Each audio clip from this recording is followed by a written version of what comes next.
all people other than tourism who goes to abroad, there are certain legalizations that has to be done by Ministry of External Affairs. That company, that particular full part is given to our company, and we are doing this complete work for them.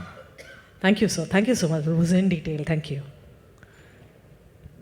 Hi, good morning. This is Luke Moore from Chennai. I am from Murugapak Group. Thank you. Thank you, gentlemen. என்னுடைய பேர் Vijayakumar.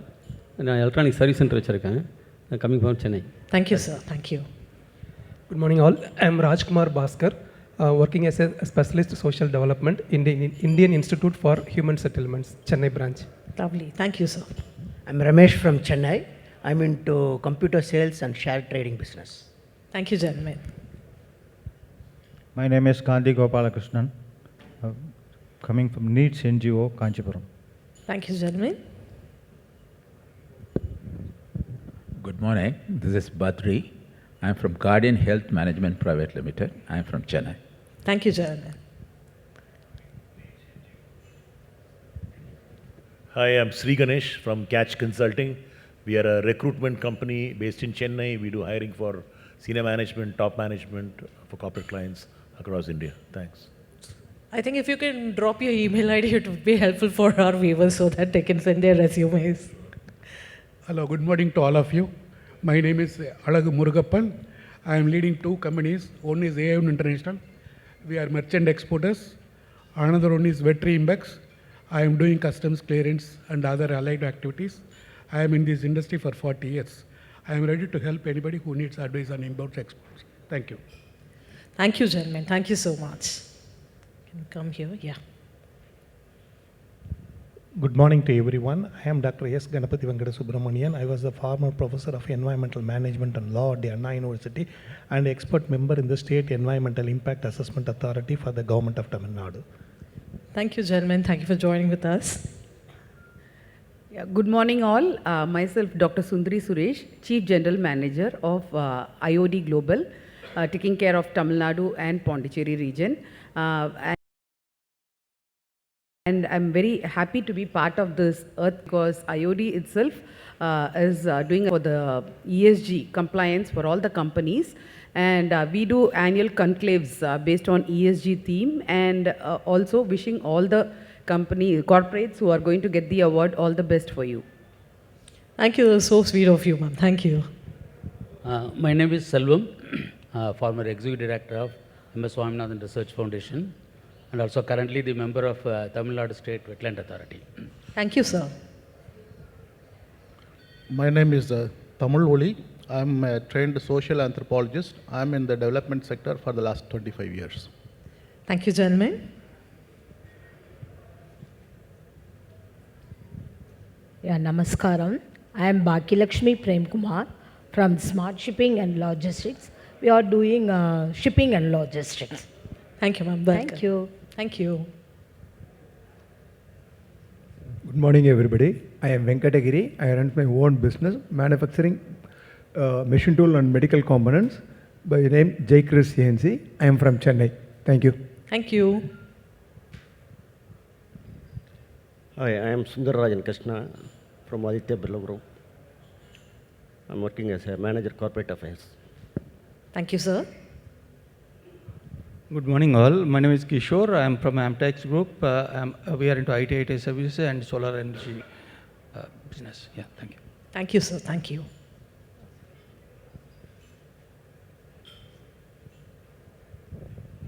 Happy morning to all. I'm Jain. I work for Servian Global Solution. I'm part of the ESG group in my organization. Thank you, gentlemen. Thank you. Good morning, everyone. I am Kennedy. I am running a marketing agency. I am from Chennai. Thank you, sir. Hello, I am Dharay Pandian. I am a marketing consultant. I am from Chennai. Thank you, gentlemen. Hi, nice day to all. Myself Abbas from CMR, Chennai Metro Rail. Thank you, sir. Good morning. I am Prabhaspati from Madras Hatturs and also Water World. We are manufacturing packaged drinking water, alkaline water, and also honey water. Thank you, sir. Welcome. I am Janardhanan from Gindi Industrial Estate, light engineering works, general fabrication works. Thank you, Chairman. Good morning, everybody. I'm Karthikeyan from Prudent Capital. We are into business loans consulting. We help customers get loans from banks and NBFCs, any ticket size between 1 crore to 250 crores. We are present in Chennai, Coimbatore, Bangalore, Hyderabad, Guntur, and Mumbai. Anybody who needs financial assistance, please get in touch with me. Thank you. Yes, thank you, gentlemen. Good morning. My name is Varadarajan, and I am a mechanical engineer, and I am from Chennai. Thank you. Thank you, gentlemen. Good morning to all of you.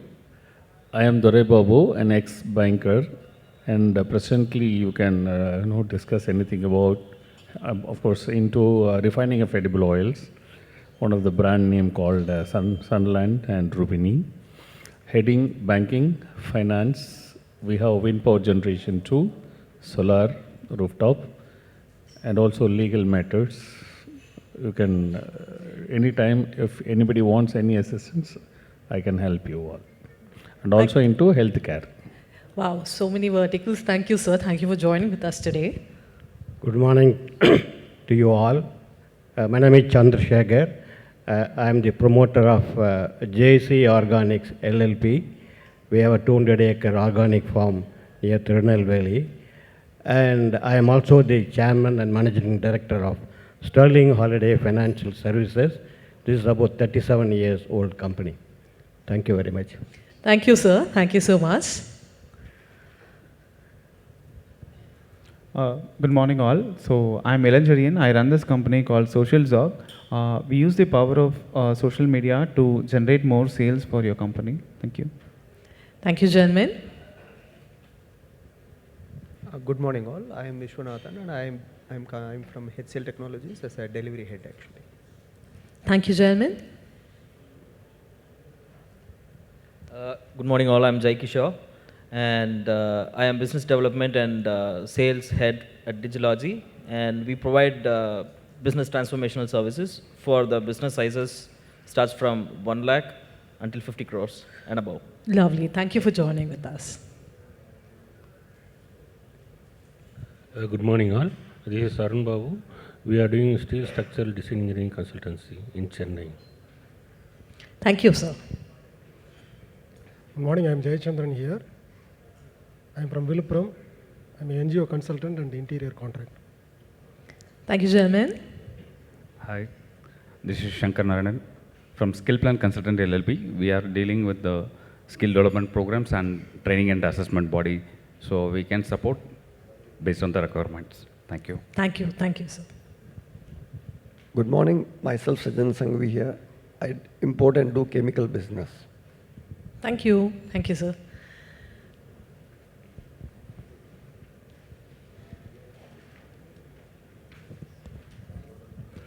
Good morning. My name is Alagarajan. I work with Petro Infra Engineering Private Limited with service with IT companies. Thank you. Thank you. Thank you, gentlemen. வணக்கம், என்னோட பேர் Manivannan. I am with a company called Petro Infra Engineers. We do service to the IT companies in Chennai. Thank you. Thank you, gentlemen. Good morning, everyone. My name is Albert Faria. I'm from Zion Business Services.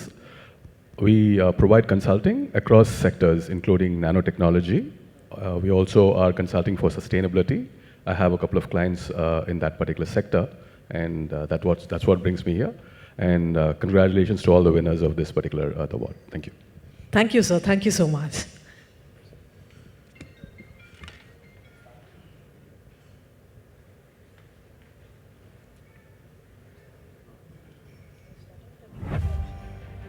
Due to an unplanned and inefficient supply chain, farmers lack essential visibility into market demand, creating a considerable gap between the preferences of buyers and the available produce. Founded in 2015, WayCool Foods, redefining the food supply chain dynamics. When Karthik and myself thought about starting WayCool, we looked at the kind of company we wanted to start. And it became very clear to us that if you're starting a company in India, then you have to start a company that has a positive bottom of the pyramid impact and also addresses serious issues around climate change. Unlike traditional methods, WayCool employs a demand-driven supply chain, seamlessly integrating material, information and money flow. Their unique phygital business model connects and promoting efficiency and profitability for all stakeholders. Climate smart is business smart for our business model. So when we look at, instead of just looking at the physical operations of how we operate and using technology to forecast demand in advance, we've implemented a AI tech stack and efficient supply chain practices that reduce food losses to 1.17% when compared to food and agriculture's baseline of 14.7% in a Southeast Asian supply chain. State-of-the-art solutions and automation infrastructure enhance productivity, and the integration of electric vehicles in their logistics fleet reduces the carbon footprint.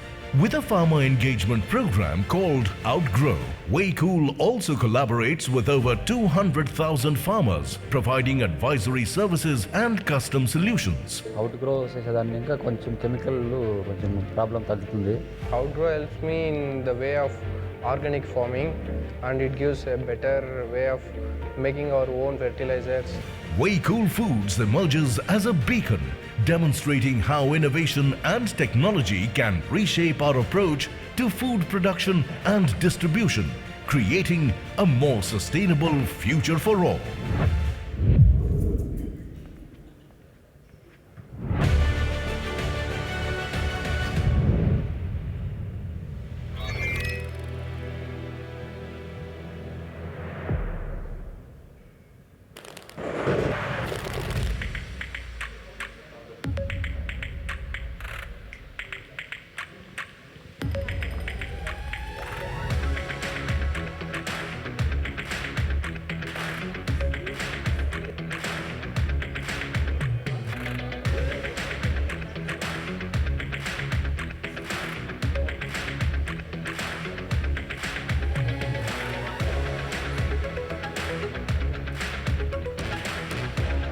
I take this opportunity to congratulate every single person in the room for being a hope giver, a custodian of our planet, and for making us proud Indians who are contributing in the fight against climate crisis. If you are here today this evening, that means you care. And if you care, that means you are aware. And if you are aware, that means that at least we have made a strong beginning.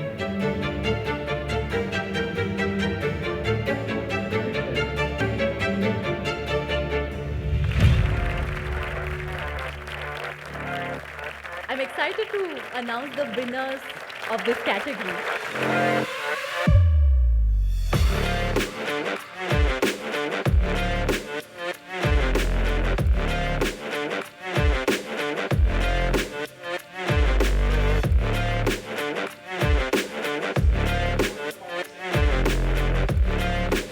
खेतों में जो scarecrow देखते हैं तो वो hope और protection का symbol है, और जब आप नीचे से गुजरते हैं तो आपके ऊपर ऐश गिरती है। ये एक एक्सपीरियंस है कि हम हर सांस के साथ उस तरफ बढ़ रहे हैं जो हमारी रियलिटी है।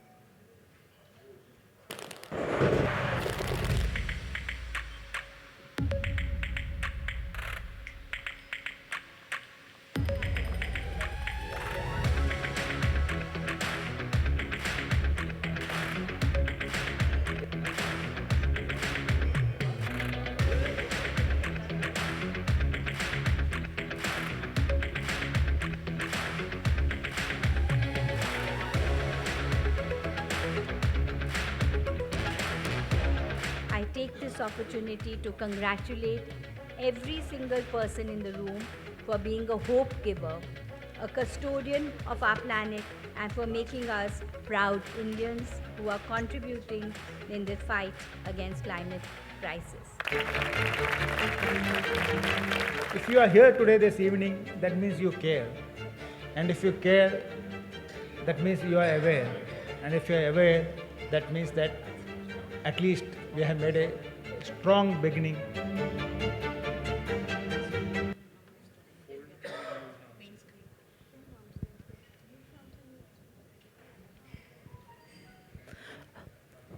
Again, a very good morning, ladies and gentlemen. Good morning. Thank you, everybody. I'm your host, Anu Rao. On behalf of JSW and the Times of India, I extend a very warm welcome to each one of you to this discussion under the ambit of the 13th edition of the Earth Care Awards. Today marks the second of the series of multi-city outreach events designed not only to create awareness about the Earth Care Awards, but also to spark meaningful conversations on the pressing challenges that demand urgent, innovative, and collective solutions. So, the objective of this gathering is to introduce you all the vision of the Earth Care Awards, also to engage climate warriors, policymakers, innovators, and community leaders in shaping solutions that are impactful, inclusive, and scalable for a resilient future. Since its inception in 2008, the Earth Care Awards have served as a pioneering platform to recognize and celebrate visionaries, innovators, and community leaders who are shaping solutions to one of humanity's greatest challenges, climate change. The theme of today's discussion, Building Coastal Resilience in Changing Climate, brings together policymakers, academicians, community leaders, and experts to reflect on the unique challenges of coastal ecosystem and to identify pathways for sustainable, climate-resilient growth. With this context, let us move into our program for the day. And now, to set the tone for today's dialogue, I would like to welcome Ms. Rupa Davane, Head, Water, Environment and Sanitation, JSW Foundation, to deliver the welcome address with a round of applause, ladies and gentlemen.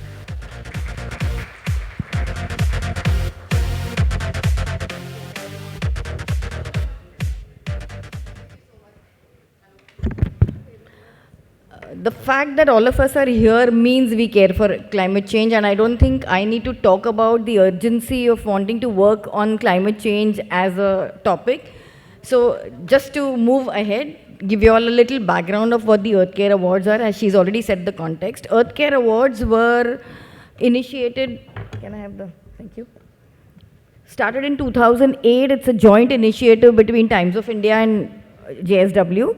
Now these are awards that are given to people who are, concerned, who work in climate change space, whether it is mitigation, adaptation. We've had some wonderful winners. We've had excellent specialists, people working relentlessly to work towards it. We've had, this is the 13th edition. In the last 12 editions, as we know, we've had over 102 winners. We've had thousands of applications. It's been extremely difficult to even sift through these and decide who's a winner, who wins and who doesn't win. We have 6 categories this year. These categories also over a period, since 2008, have undergone a change because the concept itself is changing. In 2008, nobody was talking about climate change. We didn't even know what climate change was. I mean, we knew it was there. But of course, 2004, I think, changed a lot of the scenario for coastal cities like Chennai. So the tsunami really was an eye-opener for all of us.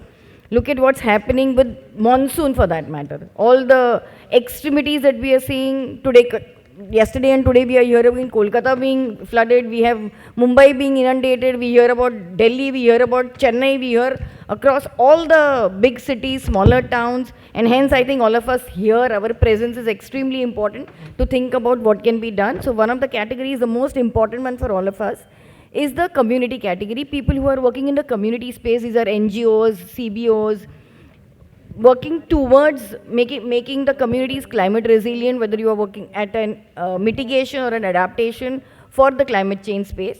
Second is the institutional or leadership in climate change. Now this is a very interesting category because we've had a lot of applications. For example, our winner last year was Indore Municipal Corporation, who's doing exemplary work in waste management. I think all of us know Indore has been leading the space for the last 7-8 years. This is the 8th year in a row that they've got the Swachh Bharat Mission Best Cleanest City Award. So I think that says a lot about the stature of the awards also. We've also been, increasingly going towards more stringent, better and better opportunities, better options that we see in the space. Third is the emerging business category. Now again, this is extremely important. I think there are a lot of people here who said they're looking at funding, providing like banks, etc. Look, providing funding for people who are in the space, emerging businesses coming ahead, startups. Very, very interesting space. It was very difficult, in fact, even last year, to decide whom we give an award and who not to.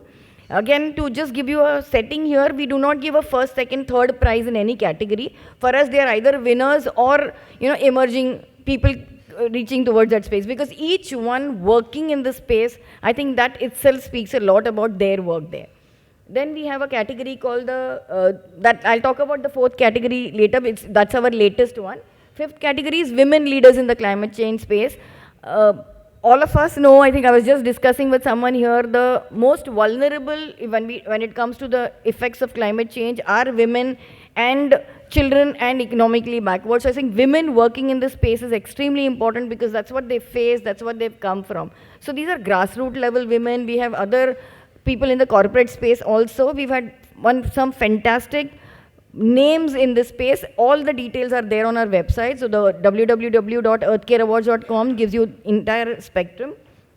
Sixth category again is the young climate champions. This was a category which we started last year. We had an overwhelming response. These are people in the undergrad or postgrad stage who are doing different kind of projects. We had one project last year who was working, this was a person from Tata Institute of Social Sciences, Mumbai. He's from the northeastern states, and he's working on actually just preserving the traditional knowledge when it comes to fighting climate change. So I think it was such a wonderful idea to even document these spaces. Because not many, we don't actually are unaware about all various methods, various processes that these vulnerable communities have been taking themselves to work on climate change. And I come to the fourth category, which is the communicators in climate change space.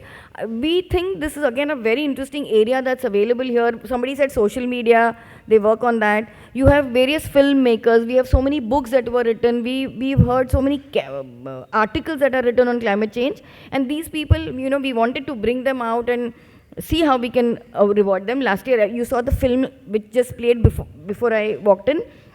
This was the award ceremony that was held for 12th edition. There we had invited an artist who's working on climate change. So he's from Patiala and he's working on the stubble burning issue.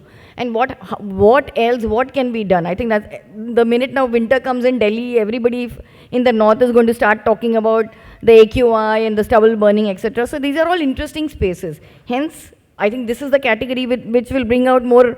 Let us see what comes out of this. This is our esteemed jury.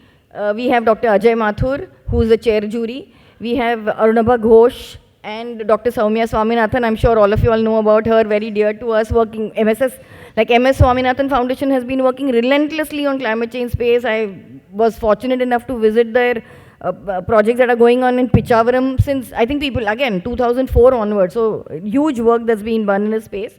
We have Rajat Gupta and Sloka Nath. We have a varied age group as well as, diversity and mix of jury, which brings a lot of depth to the selection process.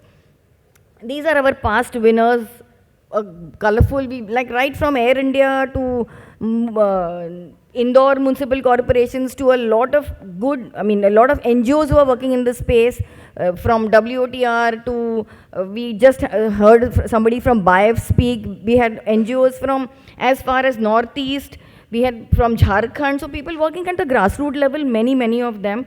One very interesting winner has been from the 10th edition.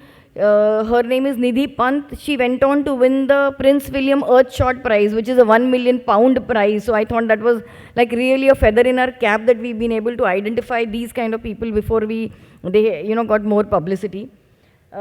These are our handles, social media handles.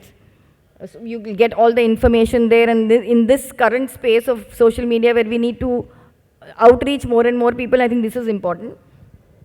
And these are our partners, TTC, our knowledge partners, India Climate Collaborative, CEW, the Sustainability Mafia, and earthday.org are our outreach partners.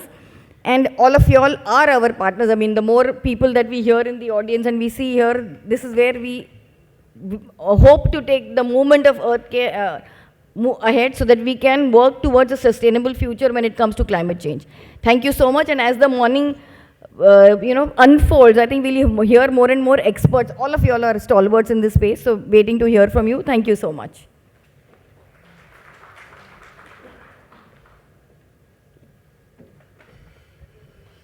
Thank you, Ms. Rupa, for setting the tone so thoughtfully.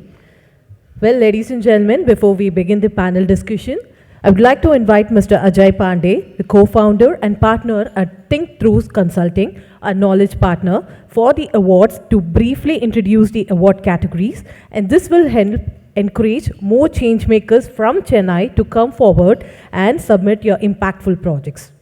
Please, gentlemen.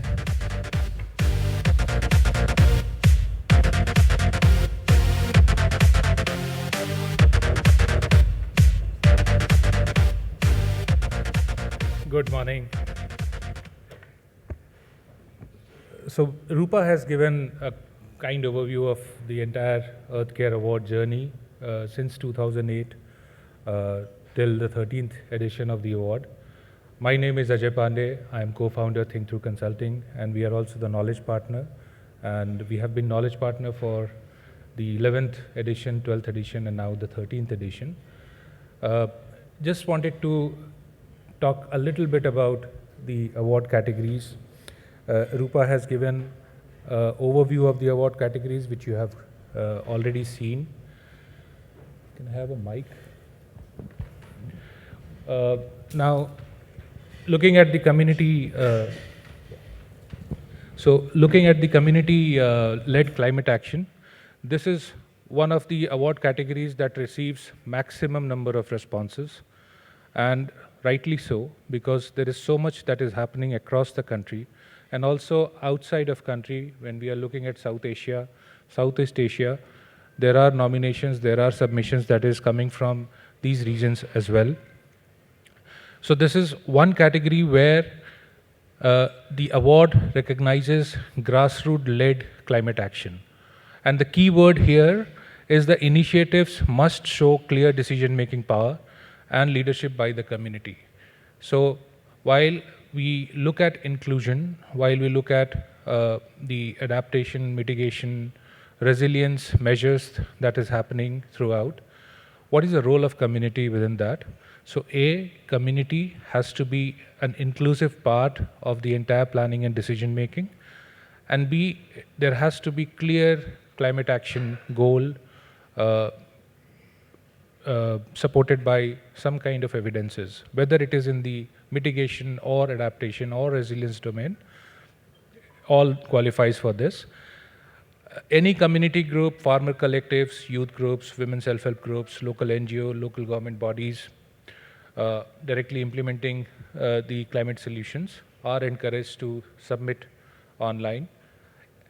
Individuals are not allowed for this particular category because it has to be community-led. So therefore, it is not an individual project that may have some participation from the community. And then there are 5 subcategories within this when we say community-led climate action. It could be something related to biodiversity conservation for climate action, for green and efficient energy adoption, sustainable waste management, sustainable agriculture practices, and nature-based solutions. The other category, which is institutional leadership in urban climate action, I'm sure there's a lot of policymakers, a lot of practitioners here who have been working on urban-centric climate action, and within that space, this is for them.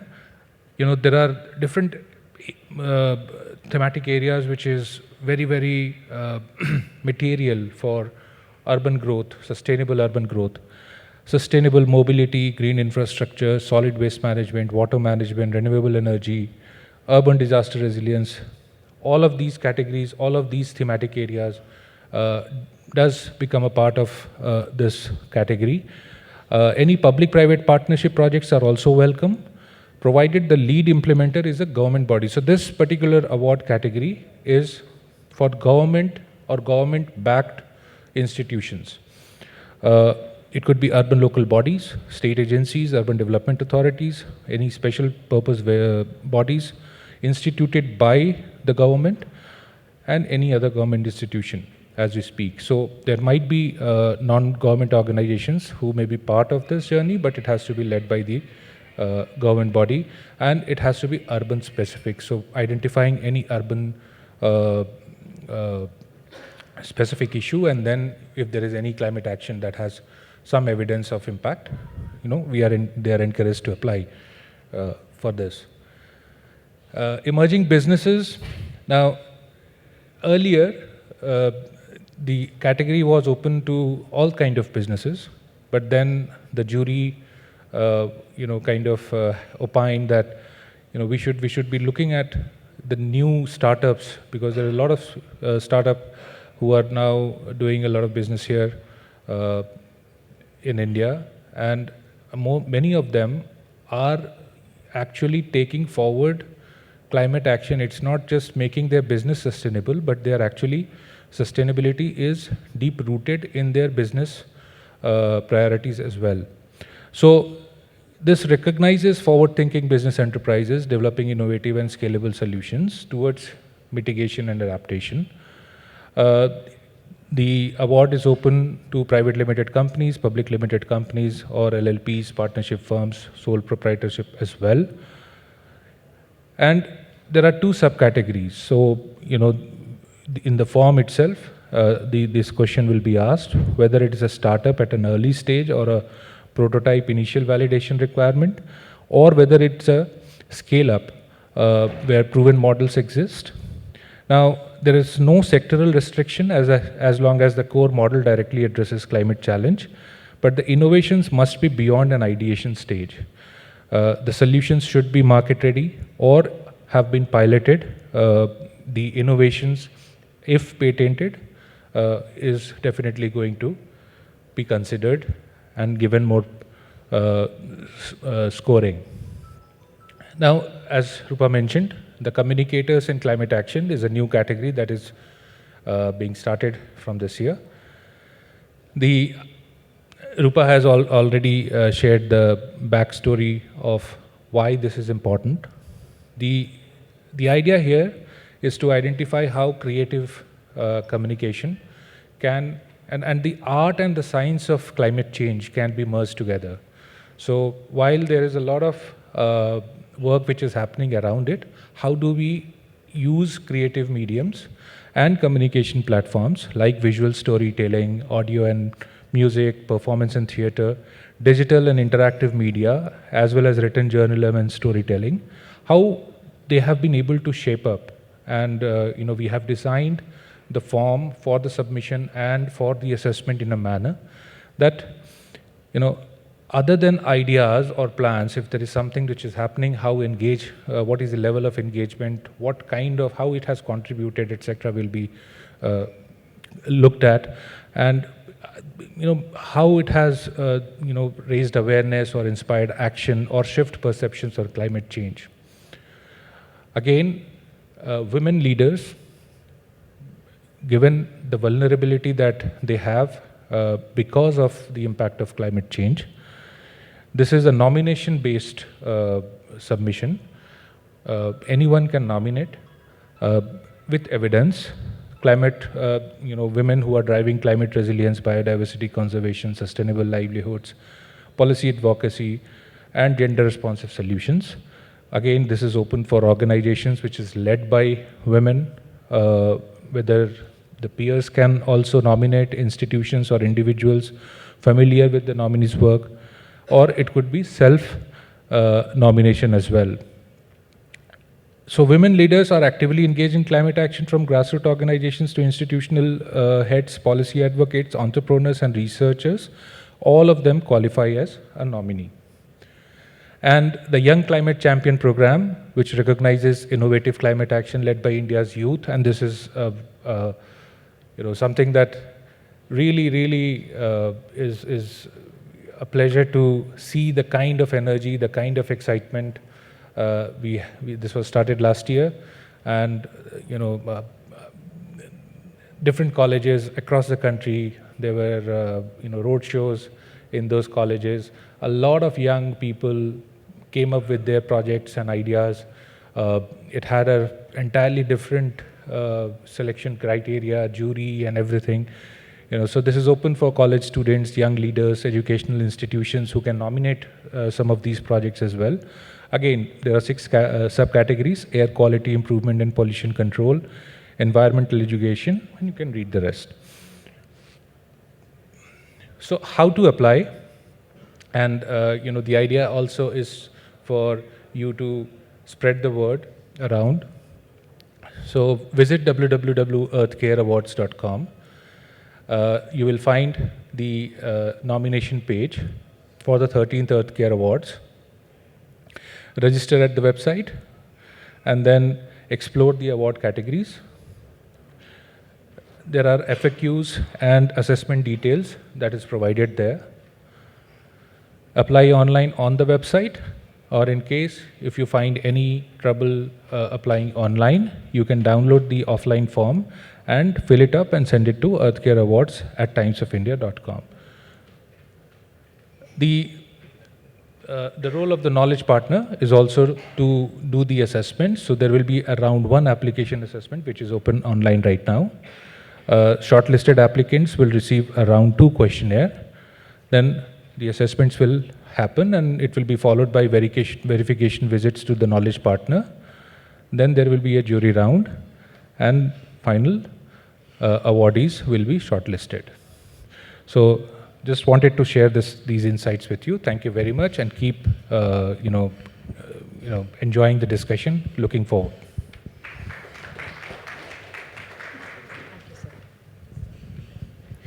Thank you, Mr. Ajay, for explaining us all in brief about the Earth Care Awards.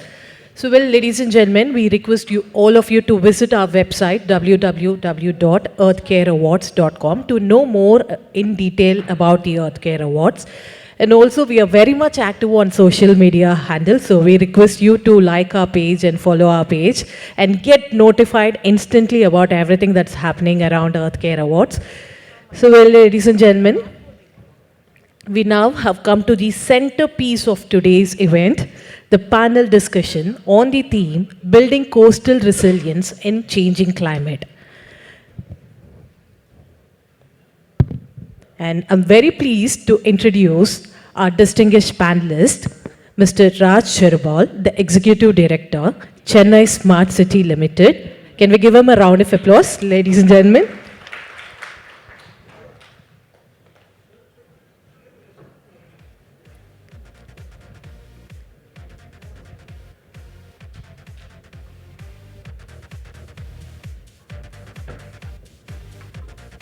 So meanwhile, we are waiting for the session.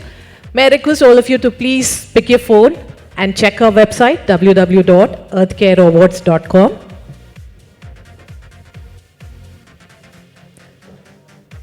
We are also active on Instagram, LinkedIn, and right now, this very event is live streaming on YouTube.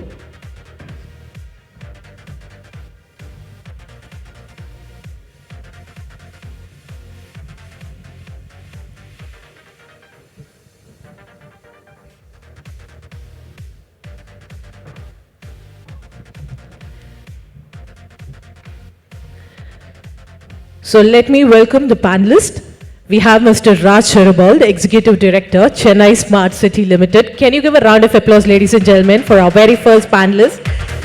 Along with him, I would like to welcome Dr. P. Tamarori, the social anthropologist and ethnographer. Welcome, gentlemen. May I welcome Mr. Dr. V. Selvam, former Director, MSSRF, a coastal ecologist, independent researcher and consultant. Welcome, gentlemen. Up next, I would like to welcome Dr. A. Nambi Appadurai, Director, Climate Resilience Practice, World Resources Institute, WRI. Welcome, gentlemen. And to moderate this interesting panel discussion, may I now again invite our panelist, our moderator, Mr. Ajay Pandey, on stage. Please, gentlemen.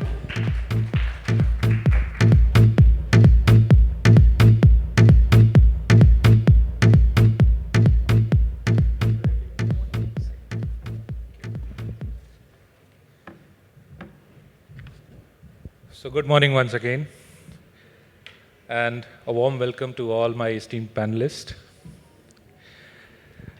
So this is the second roundtable, or second panel discussion, second event in the outreach event that we plan, multi-city outreach event that we planned this year for the 13th Earth Care Awards. And today's panel is going to focus on building coastal resilience in a changing climate context. While we gather here in Chennai, today's conversation embraces the entire Indian coastline, spanning from Kutch, Saurashtra coast in the west to the Sundarbans in the east, from peninsular urban centers in island territories, each shaped by distinct climate risk and resilience challenges. Now, India's coastline runs over 7,500 kilometers, supporting around 170 million people across 70 coastal districts, whose livelihoods depends on fisheries, ports, tourism, energy, and an emerging blue economy. Chennai's experience is a microcosm of rapid urban growth, substantial wetland loss, flooding, heat stress, which is posing escalating threats, but also it serves as a lesson in resilience that informs broader action. And that is what we are going to learn from the panel today.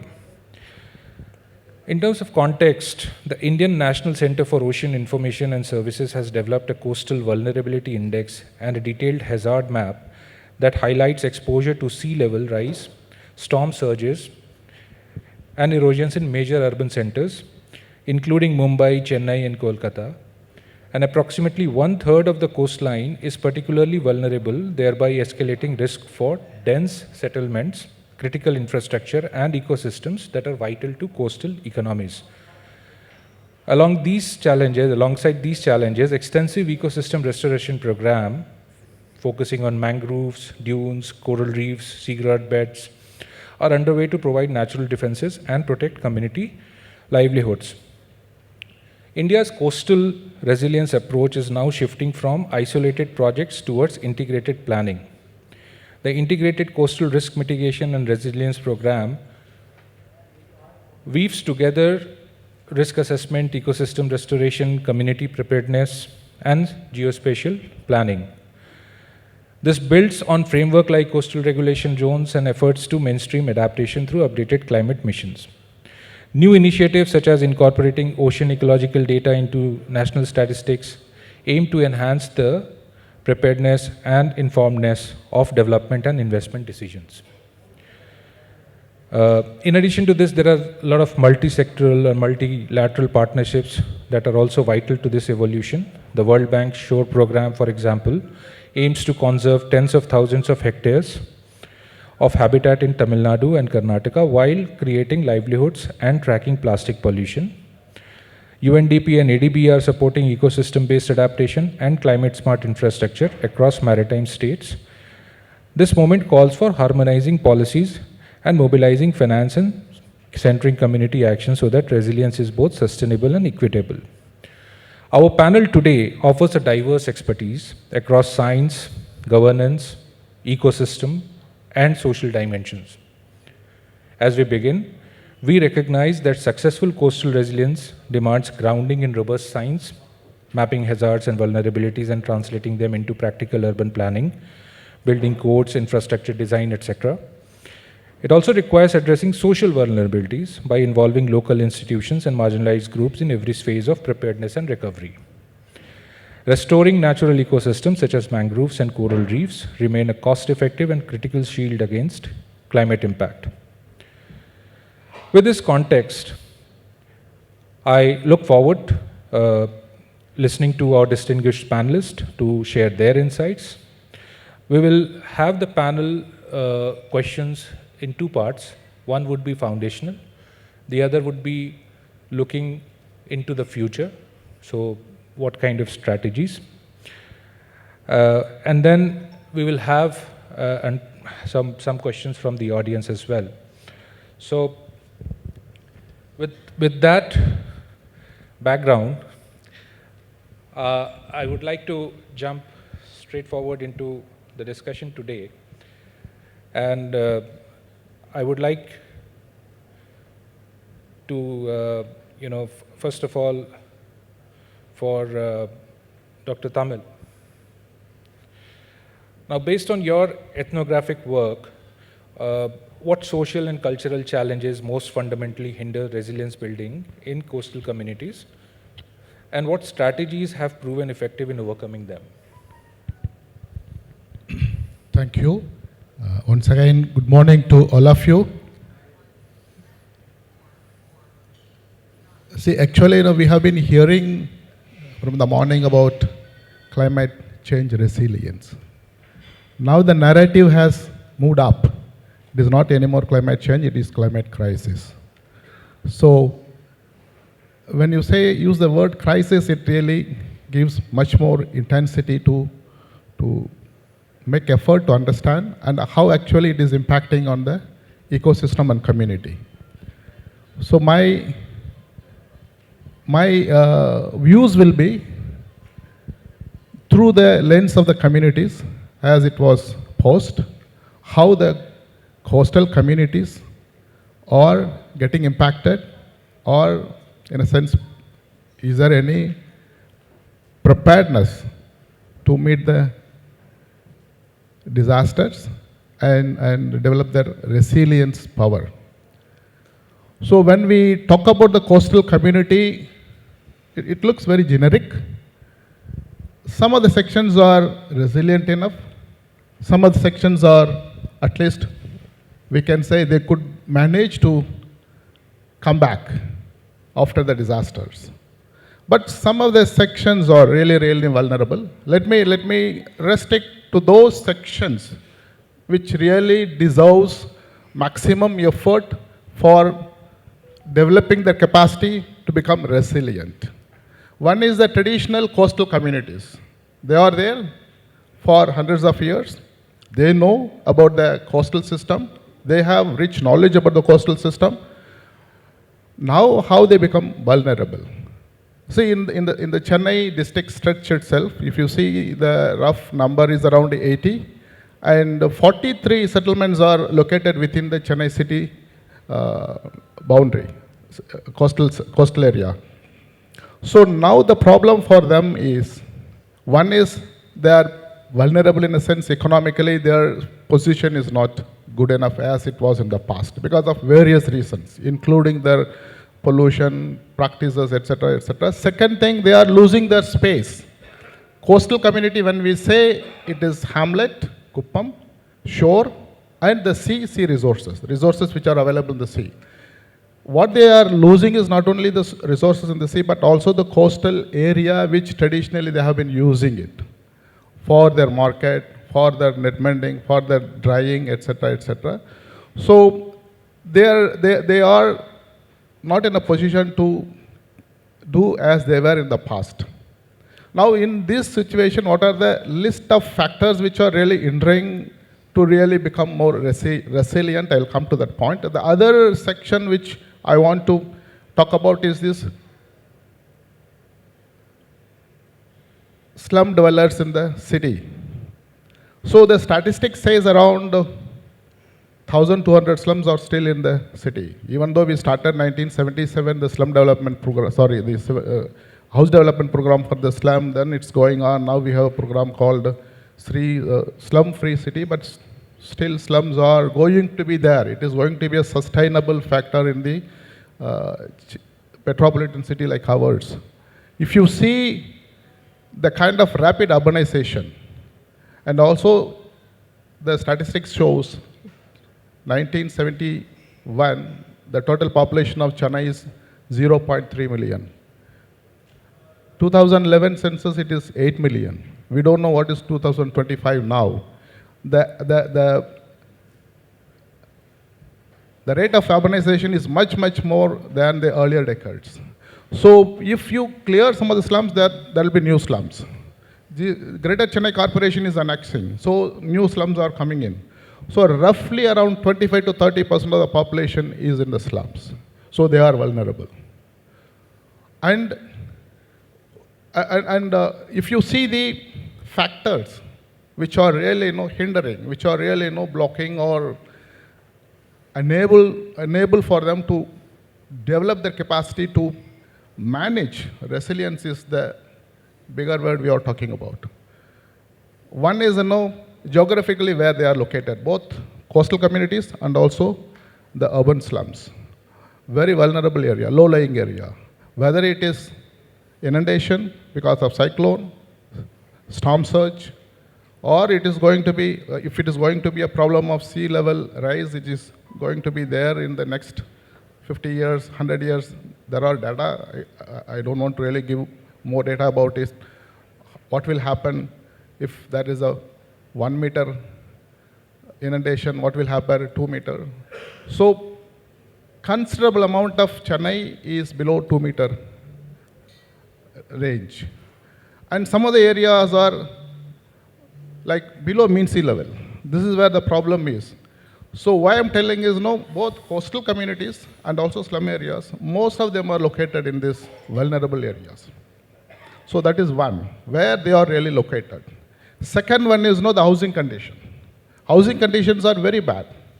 One is it is not good enough to withstand. Second is the ownership factor. Third is the fear of eviction, particularly these informal settlements. There is a classification called tenable settlements, non-tenable settlements. Non-tenable is not good enough to stay, no safety, no good amenities, etc. In my opinion, 90% of the settlements or slum settlements are non-tenable. Whether it is it's a old slum which is with good buildings, etc., but still condition is not good. So the housing condition in terms of location, housing condition, the structure, and also related to the ownership, etc., is very bad. That is the second thing. You cannot expect that they will really develop resilience. Third one is both the sectors have their economic status is going down, low income, whether it is because of the poor fish catch or the kind of employment they are getting from the slum area. And the other aspect is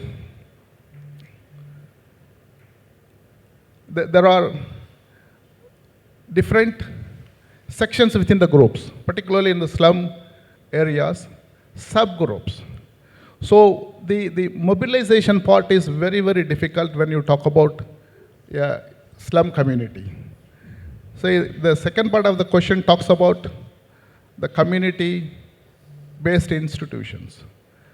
So in the coastal communities, at least social institution part, they are good enough.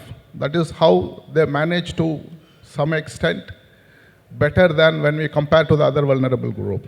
Traditional fishermen, panchayats are good enough to really come together and also take decisions and also, if possible, negotiate with the state departments, etc. But in the context of slum, it is a very, very poorly unorganized group. So community-based platforms are there is zero in the slum category, except there are few efforts here and there to mobilize women to form groups, etc. So the first thing we need to think about is how to really strengthen, mobilize them to form platforms to come together when we think of community-based any disaster management program to make them resilient. So that should be the first step I suggest to think about to make them towards moving for a resilient society. Right.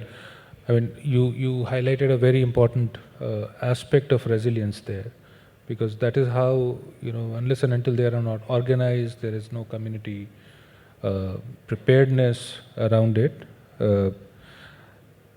Dr. Selvam, based on your experience around coastal ecology and ecosystem protection, I mean, Dr. Tamil did mention about the social preparedness.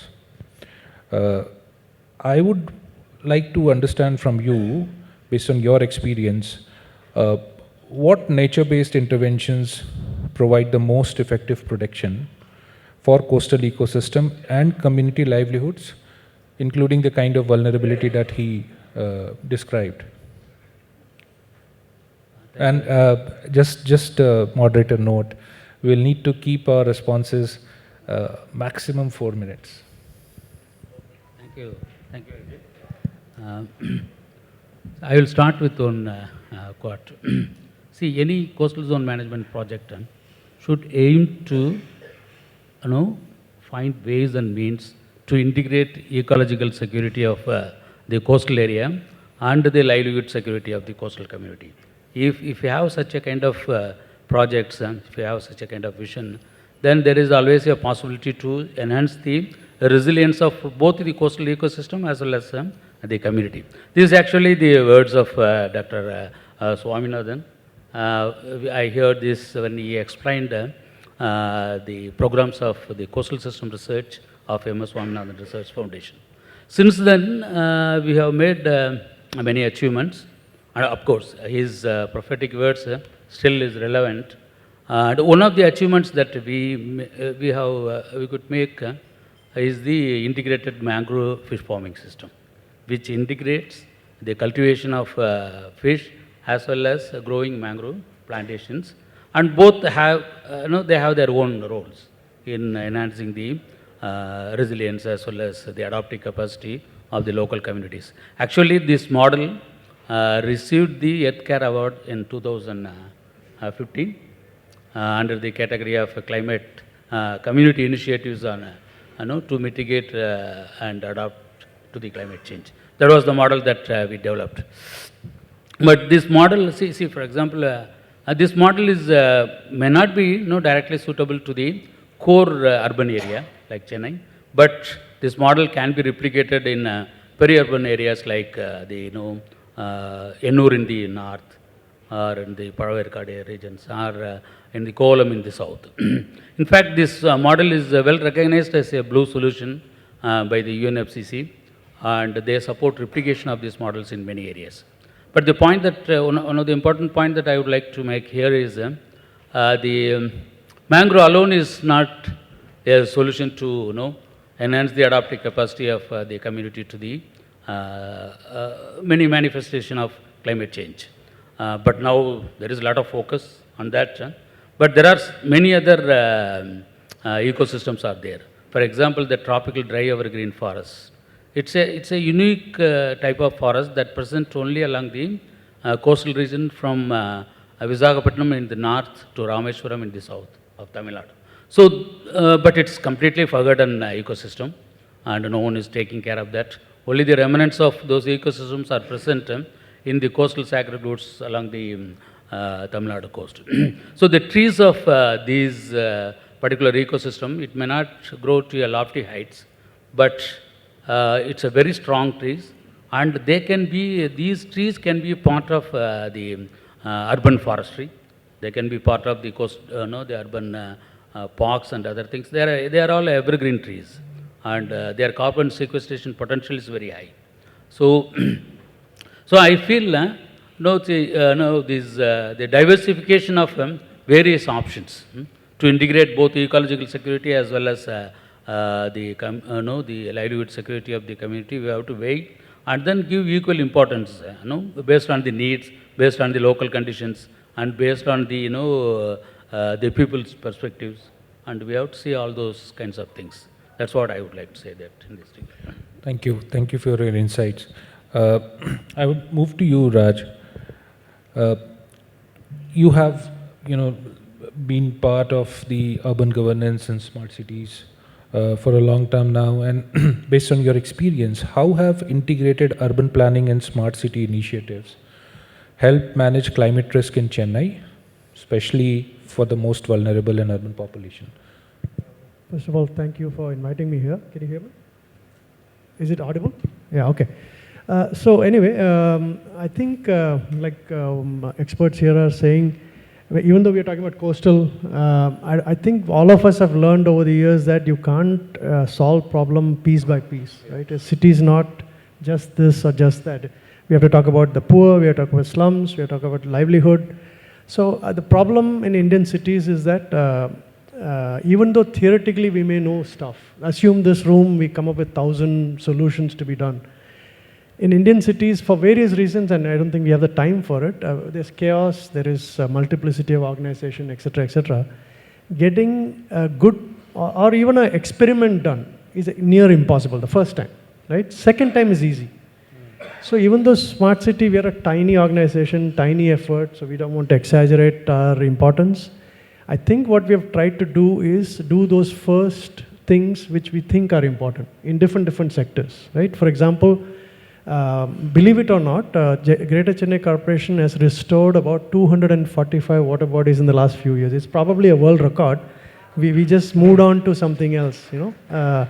Today, actually, if you see, every day there's water body restoration. It's no big deal. Corporation, everybody says on the column, in the lake, etc. In fact, sorry for mixing up column, lake and all that. My environmentalist friends beat me up saying, "Vera category." For a layman like me, it's all water body. You know? But the reason I'm bringing this up, not to take credit for it, believe it or not, in 2016-17, when we talked about, I proposed to somebody saying, "Hey, water body, let's restore." People were talking as if I'm sending human beings to Mars or something, because it's amazing how bad things were. First thing people say is, "Allam panna mudiyadhu." First of all, there's no water body in Chennai. It's all gone. Then they'll say, "Oh, you're talking about Kuvam restoration. Okay, that's a good idea." What I didn't know this, because of people like Nambi and my friends who are into this field, I know that there are thousands of water bodies across in and around Chennai, right? Yeah. We are under the impression it's of no use. So that is one barrier. Second barrier is, if you start doing something, our cynicism is so high that we say, what's the point? It's all going to get destroyed tomorrow anyway. So just leave it. Why are you wasting money? So I think that, see, the point is not the solution. Point is getting there is very difficult. So I think we as a group, whether Smart City, IIT, whatever it may be, we need to focus on those first projects to prove that is it good or bad. First of all, we think we experts know everything. Sometimes we realize we don't know what we're talking about, right? So unless we do experiments, piloting, etc., some of them are policy changes, some of them are actual projects on the ground, some of them are tree planting, some of them are something else. Easier said than done, but getting things, that first thing is important, and that's where I think these kinds of groups can help a lot. So Smart City, I'll very quickly say there are a lot of pieces. When you talk about the other pieces, that we have started a lot of conversation with C40 and other organizations, and there are some massive plans, at least on paper, right? And those plans are possible because of all the experiments various other people have done. I mean, whether it's housing, whether it's whatever is done. So there are, the C40 and others have come up with massive plans, which today looks very much doable compared to 10 years ago. And I know it sounds over-optimistic. 10 years ago, I would have laughed at anybody who said, "Irlam banla." You know, today it's possible. The thing is, see, even though we're talking about coastal, we have to talk about footpaths. We have to talk about, because people have to walk, people have to move from cars to buses. We have to talk about cement used in buildings. Whether it is housing for the poor, obviously we need to have policies that say, don't go build inside a lake just because they're poor. You know, tomorrow they're going to be drowning and you're going to be taking out, etc. For example, we have done studies of urban resilience to see if there is a flood, what happens, which police station, which emergency situations buildings are underwater, etc. So unless we do these kinds of studies, etc., and say, okay, you know what, that rescue center needs to be above ground, this police station needs to be above water level, etc. So there are multiple things to be done, and I can semi-optimistically say that quite a few of those nuts and bolts are there in this, at least in Chennai. Now the issue is, how do we take it forward with financing, with proper planning, with community involvement, like Sir said. We need to take it forward. I'm slightly more optimistic than what I would be 10 years ago. Thank you. And you actually set the context for my next question to Mr. Nambi.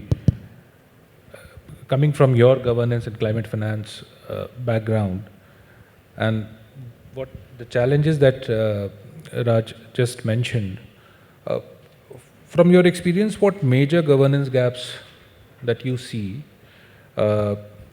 in mainstreaming coastal adaptation and specifically within the urban and state framework?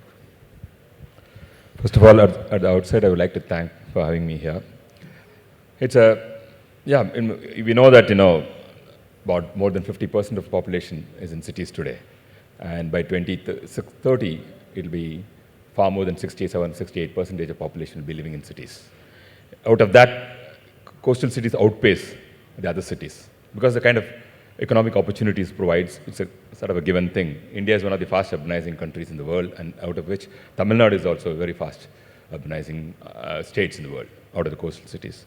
So there are about two dual roles that government plays. One as a sort of a provider of service and infrastructure, another one as a steward of the regulatory frameworks and sort of governing in terms of capacity to plan, regulate, and other things. So these are, because there are certain conflicts within this, as a regulator and a sort of steward. It's going to be always, there are some challenges in that. So again, the word mainstreaming is sort of very much abused as well in some terms. What does it mean basically within the context of coastal city or any urban sort of development context? It is about mainstreaming the plans, processes, practices. I mean, government has a big role in it because sometimes that even in terms of knowledge, experience have to be sort of mainstreamed in many ways. The knowledge is particularly very much vested in the state level or the national level. It doesn't percolate to districts or local levels because that is where the people feel the impacts. They live in proximity with where the problem occurs. They have a better knowledge of understanding those things. Does this knowledge really cater to the needs that flow into the planning process? It's a big question. So that is why sort of decentralized approach becomes a very important sort of a component of planning process. And see, one example is after tsunami. I mean, it is completely an unknown phenomenon. I mean, all the governments did very well in terms of course, there are lots of lives and livelihoods as lost. But then, it's a completely unknown phenomenon, but we did really manage it very well. That institutional memory is not documented. See, after 2015, and of course, again, we bounced back. That's all about resilience. But is there any sort of documentation of those things, which could be used very handy at that sort of thing? Because the knowledge is very much vested with these people at that point in time, the bureaucrats and stuff. There is a huge knowledge gap, I would say. And certainly, there are other things in terms of coordination between agencies. That's another huge thing. Always in any government, the environment department is the weakest link, who was handling all this kind of resilience-related, mitigation-related measures. But then how they've been integrated with the other departments, service providers, sectors like agriculture, water. These are very important components, city planning and stuff. So there is a huge gap. We talk a lot about mainstreaming is sort of, it is all about bringing them together to see how best you could understand things and come out with a planning process. There are other challenges as well, unchecked coastal development, where there is something called the carrying capacity of each of those cities. It's very difficult, it's easier said than done, but to understand that in people, it's all about livelihoods, people do come, so it's very important to see what kind of development trajectories we look at and how is it, That's why sometimes there are certain trade-offs between long-term and short-term interventions.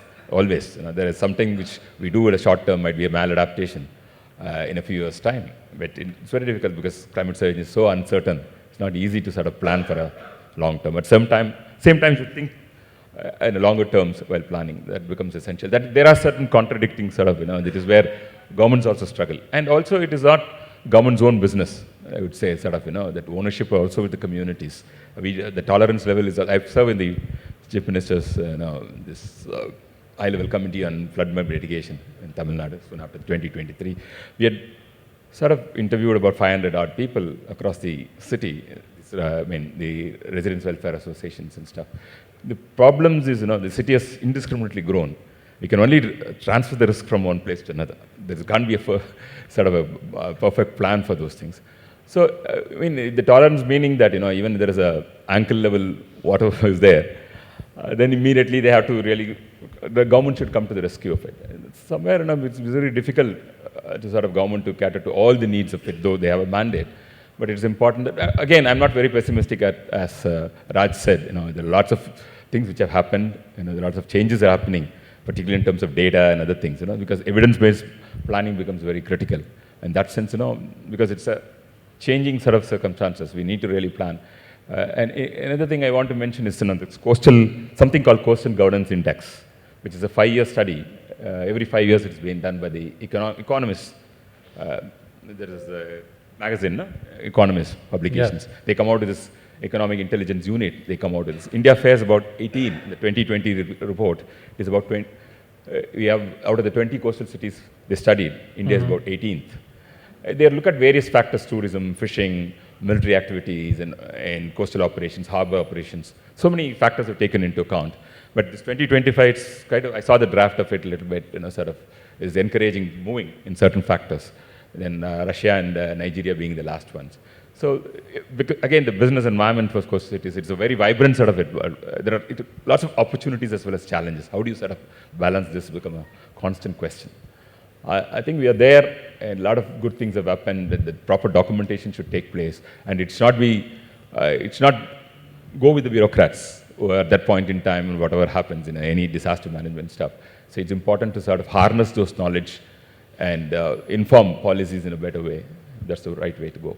I'll stop here. Right. I'm going to take a slight detour today because while I was listening to some of the introductions, I saw that we have very experienced and people who knows and understand the entire topic that we are discussing. So I would take a slight detour, and before I go back to the panelist, I just wanted to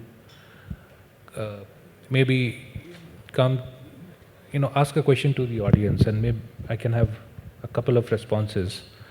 What Dr. Tamil mentioned mostly from a vulnerability perspective in terms of social preparedness, and then we spoke about how the role of government or the governance can be conflicting at times, and also in terms of the readiness and the kind of solutioning that we are looking at.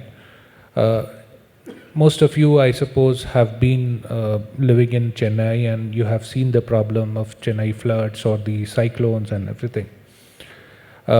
So can I have anyone who would like to add on what the panelists have mentioned and share their perspective? But it has to be just 1 or 1.5 minutes. If I can have some hand raised. Yeah, I have 2 hand raised. Okay, so we'll go one by one, but it has to be just 1.5 minutes. Okay.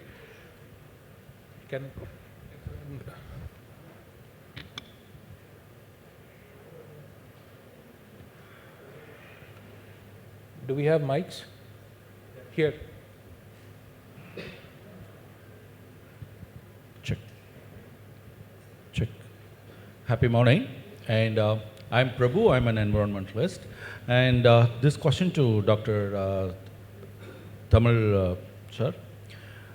As sir mentioned that about the vulnerability, definitely, because the coastal area people, the communities are into vulnerable. But what's the type of action the government has initiated, and what is that we are going to do in future? Because that is what the discussion is all about. What is happening now is okay, but down the line, next 5 years, what is that government is going to take an initiative, and the community's cooperation and support is also very much initiated in this aspect is concerned. But at the same time, slums are vulnerable. That is what the word you mentioned.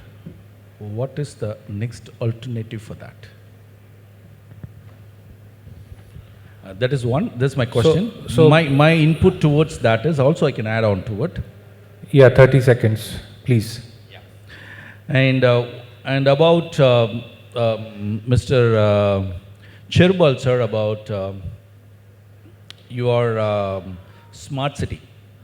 What is the action government or our smart city team taken in terms of making the coastal area very much usable to the urban people? And of course, which we can see in other cities, how drastically this coastal area is being planned and developed in such a way. Or is specifically we can talk about Chennai city. How is this coastal area? It is not up to the mark. What smart cities initiative onto that in future? 30-second over. Okay, so you have asked 2 questions. I think both the panelists. Yeah. So if you can just remember the question, and we will get back to the answers. Sir. Now, this is not a question. Good morning, I am Sai Sundar. Some of the major activities which derelicts these climate situations, that's main one is tourism. We are all talking about tourism fetching good amount of foreign income. But tourism, which plays a major critical things to spoil almost all the coastal areas, even hilly regions also, because it's uncontrolled. So government has to take a good initiative to control this influx of the people, the tourist people, in a particular place for a particular time. There must be some kind of restrictions, like the people are visiting Amarnath, they are giving some pass or like that. So all the tourism activities should be restricted in such a way to control the spoiling of this climate situation all over the coastal and hill stations. Okay. Yeah, I'll come to you, sir, a little later.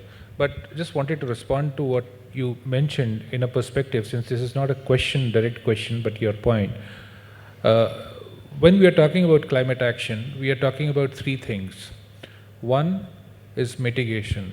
So what are the steps that as an individual or an institution or a collective or a government we can take to mitigate the reasons or the factors behind climate action or behind climate change, I'm sorry. The second is, while certain steps can be taken as mitigation measures, people who are already seeing the impact of climate change need to adapt to the changing climate. So we cannot prevent floods from happening, we cannot prevent rainfall, which is going to be erratic, or we cannot prevent tsunamis or any such natural disaster which is a result of climate change. But how do we adapt? So how do we create better strategies, coping mechanism? And the third, which we are talking more in the current panel, is towards developing that resilience. And resilience for whom? Everyone. So if there is a flood in Chennai city, everyone will get impacted. Maybe for some it is going to be a kind of a trouble getting to office or transportation, but for others it is a question of basic survival, right? Now resilience, who is more resilient here? People who can remain at home, who can manage their day-to-day activity, but they are troubled with some of the inconvenience that is getting caused. But then there are people who are actually getting their entire survival questioned. And I think that particular part, I will come to you, his question also, to Dr. Tamil. So I just wanted to respond to that. In terms of this, the government's regulatory role, what you mentioned as regulating tourism or regulating ports or regulating individual behaviors, those can be a strategy, but none of us here are from the policy making part, so we will not respond on that. But yeah,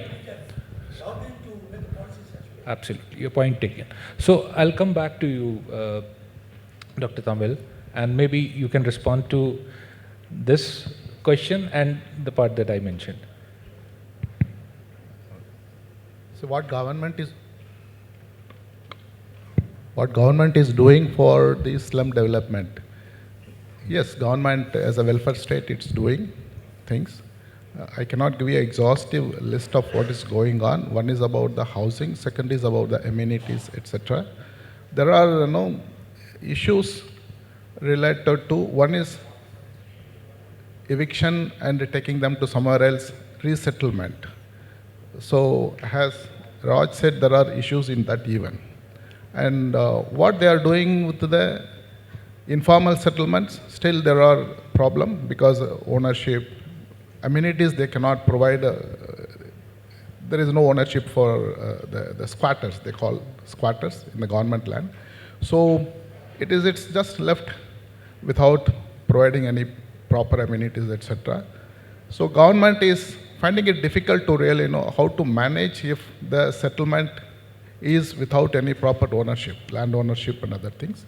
What they do is also that's what my second part is. How really bring community into the participatory fold.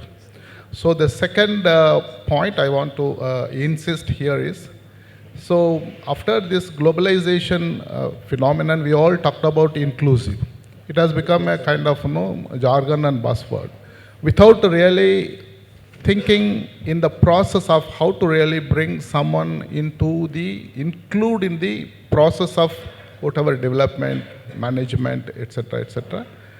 And the second part is more about how you can include the vulnerable groups in the city or coastal areas to be part of the mainstream development, so that they can also, or some special development to make them more resilient. So the first section, the question talks about is women. So I can quote from a famous novelist, Virginia Woolf, a English novelist. She talks about, for most of the history, anonymous was a woman. Women are like that. Women are just anonymous. Women are not visible. Women are not seen into different platforms, positions, ownership, etc., etc.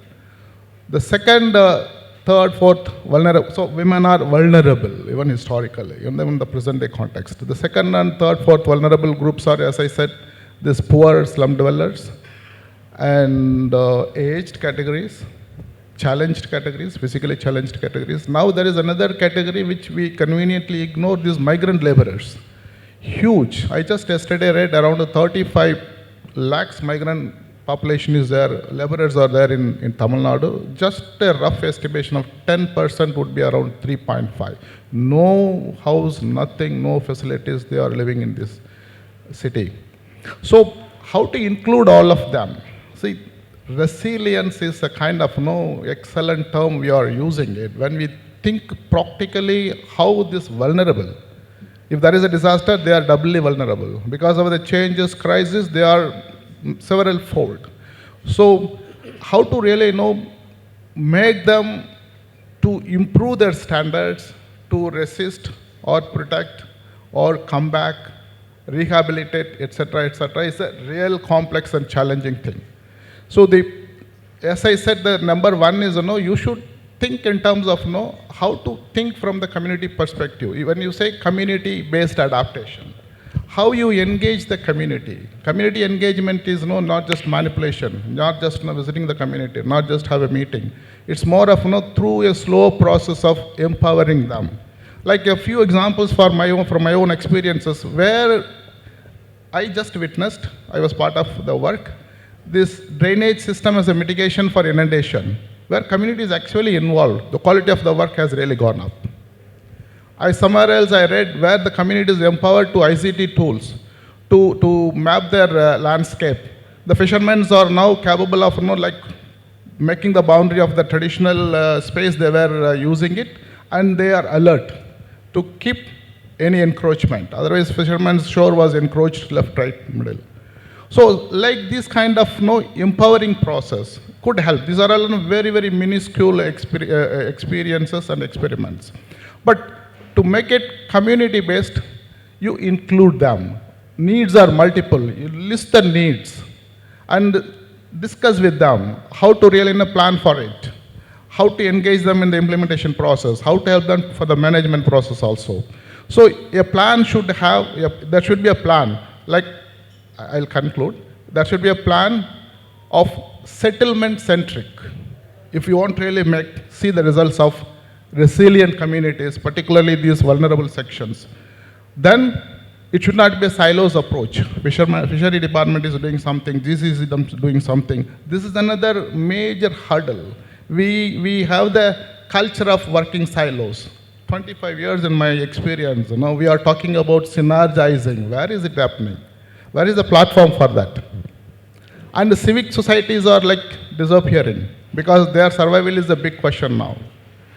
So creating a platform itself is difficult nowadays.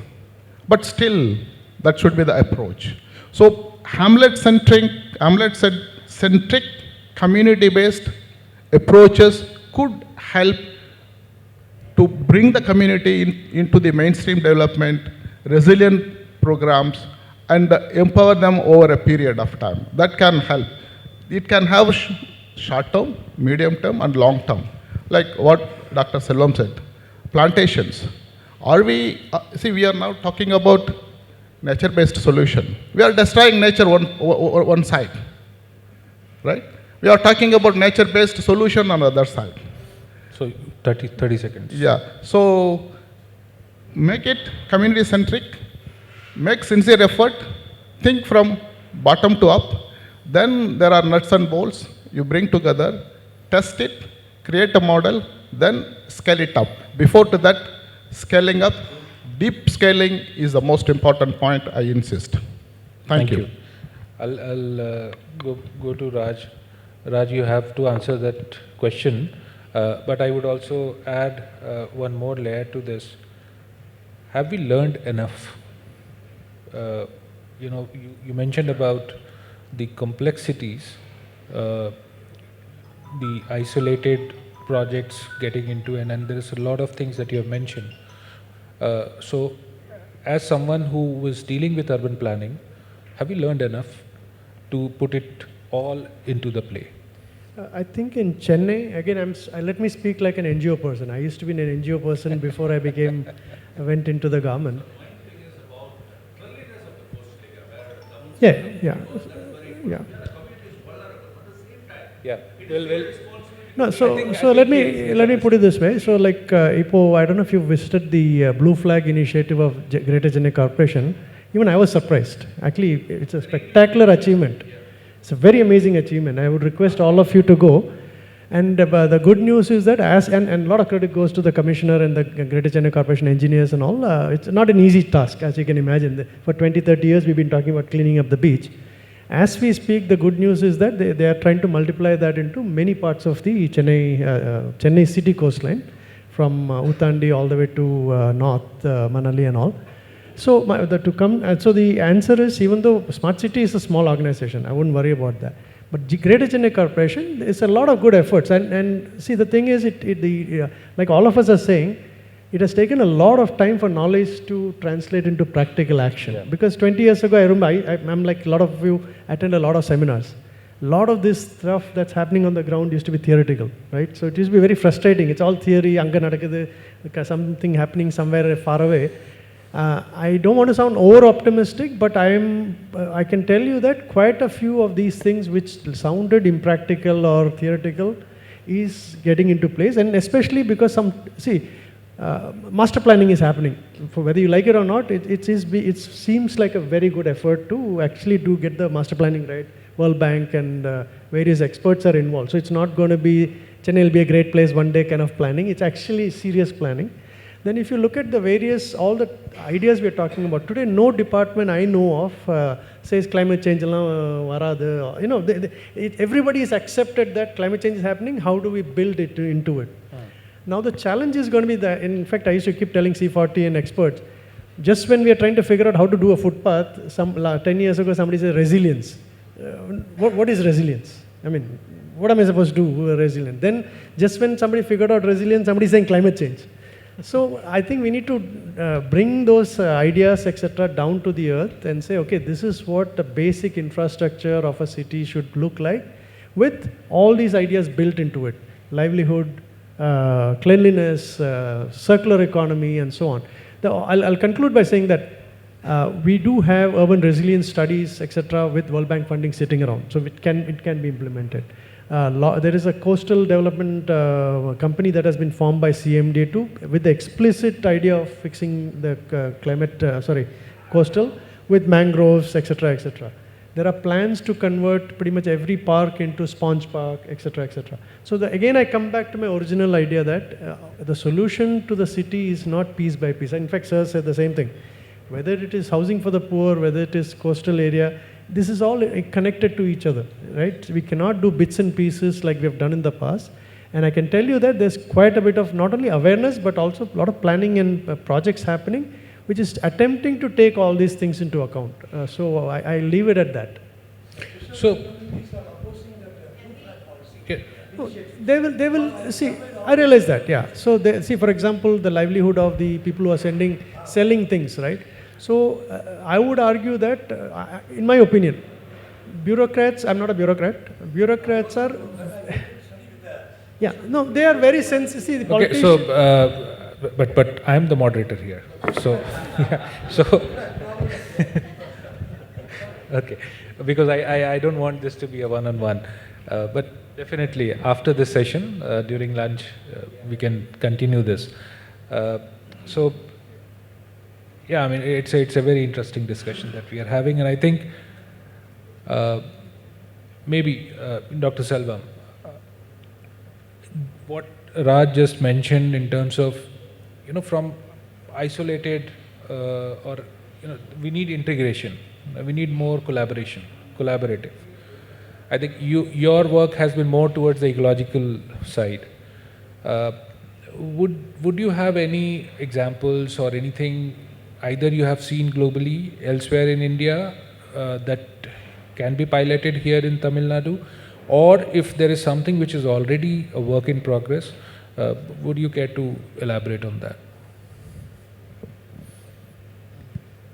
I feel, see, these physical or society-based models, many models are available, and you can see them in the internet, and you can have, you can see them in many social media and other things. I feel I would like to focus on a different kind of thing. That's the collaborative planning model. Mm-hmm. That's the most important thing. Unless otherwise, if you do that, we cannot get the desired results in enhancing the resilience.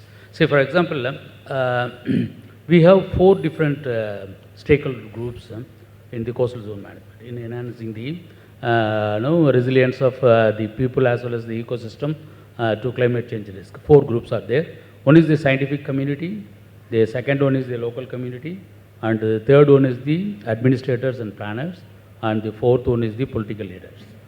See, they are equally important in their roles, and they have to play their roles, then only that we can get the wholesome plan and we can achieve some results.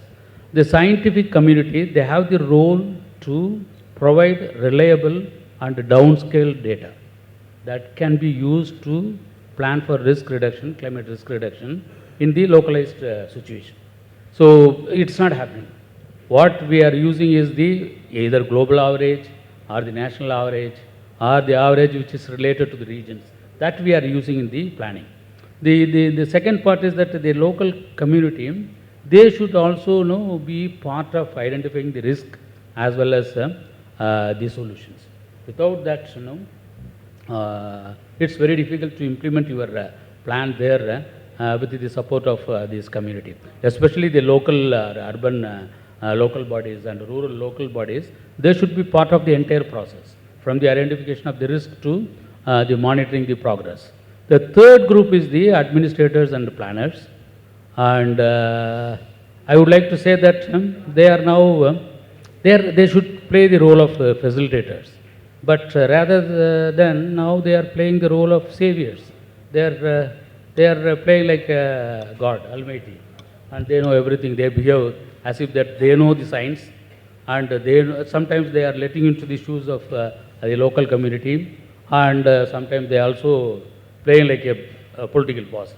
So that is where I feel that a lot of problems are coming. And the fourth category is the political leaders, and the political leaders are very important in mobilizing support of the people, and they are very important in the implementation of your plans. And in a democratic country, the political leaders are the fulcrum of mobilizing resources. And the money comes only if there is a good governance and if there is a good political leadership. So all these, instead of the administrators dominating, they are dominating the scenes of climate risk reduction, climate planning and everything. They are going on creating institutions, they are going on creating companies, they are going on creating all those kinds of things. But nothing is working on the field. That's what we could see. So all these 4 stakeholder groups, they have to work together, they have to sit together and prepare a comprehensive, transparent process. So they have to follow a transparent process to prepare a plan and implement it. That is the one innovative model that I feel the collaborative planning should be our future initiative. Thank you. Taking that collaborative planning approach, Mr. Nambi, One, I think he mentioned four. I think the fifth, how are we going to fund? I come with my question to you.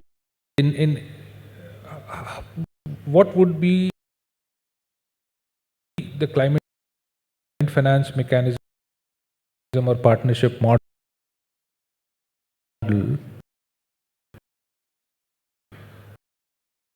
that hold promise to unlock sustainable investment, moving away from the conventional, because we see a huge gap in the conventional funding model. So what do you see there? I should confess I'm no climate finance expert. There are several models available today, and there is no blanket solution for this. It all depends on the kind of city you're working with, the context specific, so the sort of the business environment that the city has. That has a lot to do with what you use. I would say the first starting point is to sort of understand the landscape of the finance of a city. It might be, we have been doing this for Tamil Nadu as well, and in GCC also we did. The public investments, private investments, philanthropic investments which have come through, how it is. And also it is also important in the climate context, the budgets. It's very difficult, but sectorally, we are not used to that, unless because it's all, spending. So to understand those, where, it might be turned as a disaster. It's a typical development investment, but it has to do something to do with the disaster management and stuff. Capacity for the alignment officials as well. But still, that understanding should be, that mapping should be what has been spent and how do you address those things. That would be a first starting point. Secondly, there are, definitely there are insufficient funds as far as climate is concerned. It's about 4.2 trillion needed to manage these cities. I'm particularly mitigation alone I'm talking about. Resilience has never been seen as a separate sort of a budget line, because it's typically embedded in development activities. Climate proofing agriculture is nothing but an activity. So how do you sort of differentiate? We can't even ask for money from outside. People talk a lot of money. The entire debate is all about that, as you know. Having said that, there are also some innovative instruments coming up. Becomes a very key instrument. Public finance is more to from the regulatory. That brings an angle to that, but then the different kinds of models. The example is RE. Where are we today with RE? It took about more than a decade of investments in understanding the market, renewable energy. When you talk about NBS, same thing, much is talked about NBS today. The market is not matured yet, but then the private sector should have a confidence in investing those money, because there is a public good component in all this when you talk about resilience. So that is why the government is overburdened with this. And unless there is a sort of a clear-cut demonstration of how business people can difficult task. But still, I'm not totally pessimistic about it. There are different models, like the blended finance. We talk about the blended finance. It is a sort of a creative application of different financial sources available, like the concessional loans, grants, philanthropic capital, green bonds. These are talked about and experimented in several ways. Other than that, there are other structures in CDF. That is the Clapper wing of the UN, which looked at a project locally living. What looks at is in small countries, developing countries, like small island countries and stuff, proofing of roads. For example, they get the infrastructure loans from World Bank or something. Proof those roads, maybe a rural road or something of that sort. That understanding should be there, so that only the additionality elements. For that, there's a performance-based appraisal methodology they've created, sort of assessment of periodic process. There's incentive mechanisms through which the local government could fund those things. Different sort of models available today. Even the how do you traditionally this money, hospitals and stuff. It is important, not that nevertheless I'm undervaluing that, but it's innovative ways for those resources effectively to sort of invest in disaster management and other resilience building activities. NDMA again has but not even many of these want resources. Many states have not really, and the state disaster management authorities have not claimed those money as well. So that awareness level, it is like that. If you're going to access the GCF for a fund, these are very cumbersome processes. It needs a lot of capacity to write a proposal or understand those things. Training and other things has to be the mandate of the government also to sort of the government level to sort of work on those aspects of it. Thank you. No, I think we covered a lot of issues. 60 minutes, 70 minutes is not a thing to actually, but we were able to discuss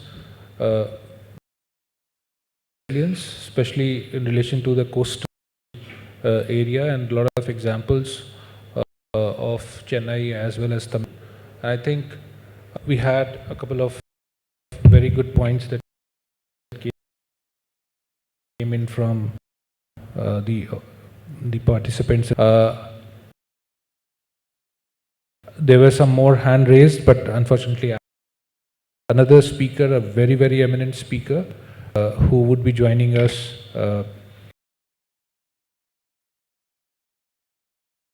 in a minute and a half. Again, this has been an honor having this discussion with all of you. So much for the time, and thank you so much the delegates. I will hand this over to. It's not by design it has happened. All three of us are trained under the tutelage of Swaminathan. It just happened that we all work together with Swaminathan. Okay, and then we make that announcement. Over to you, Anu.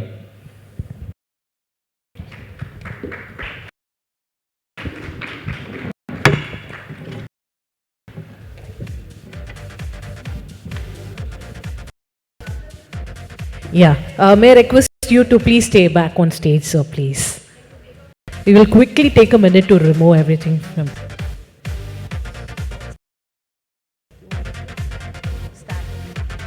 To please join us.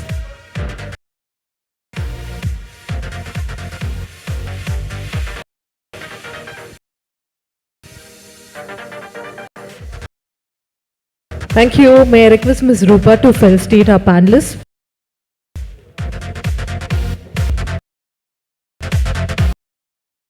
Well, ladies and gentlemen, can we give a huge round of applause for all our panelists?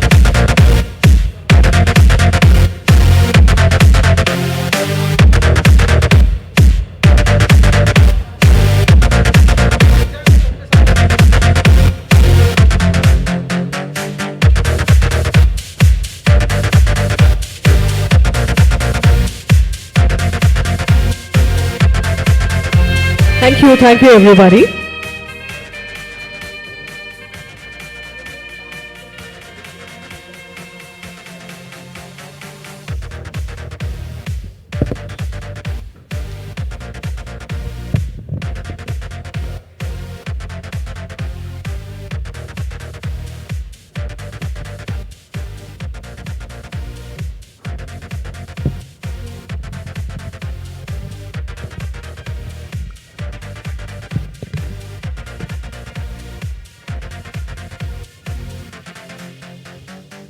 Well, ladies and gentlemen, next we move to a very special address. Although she couldn't join us in person today, we are honored to welcome Dr. Swaminathan, esteemed jury member of the Earth Care Awards and chairperson of the M.S. Swaminathan Research Foundation, who will be joining with us virtually.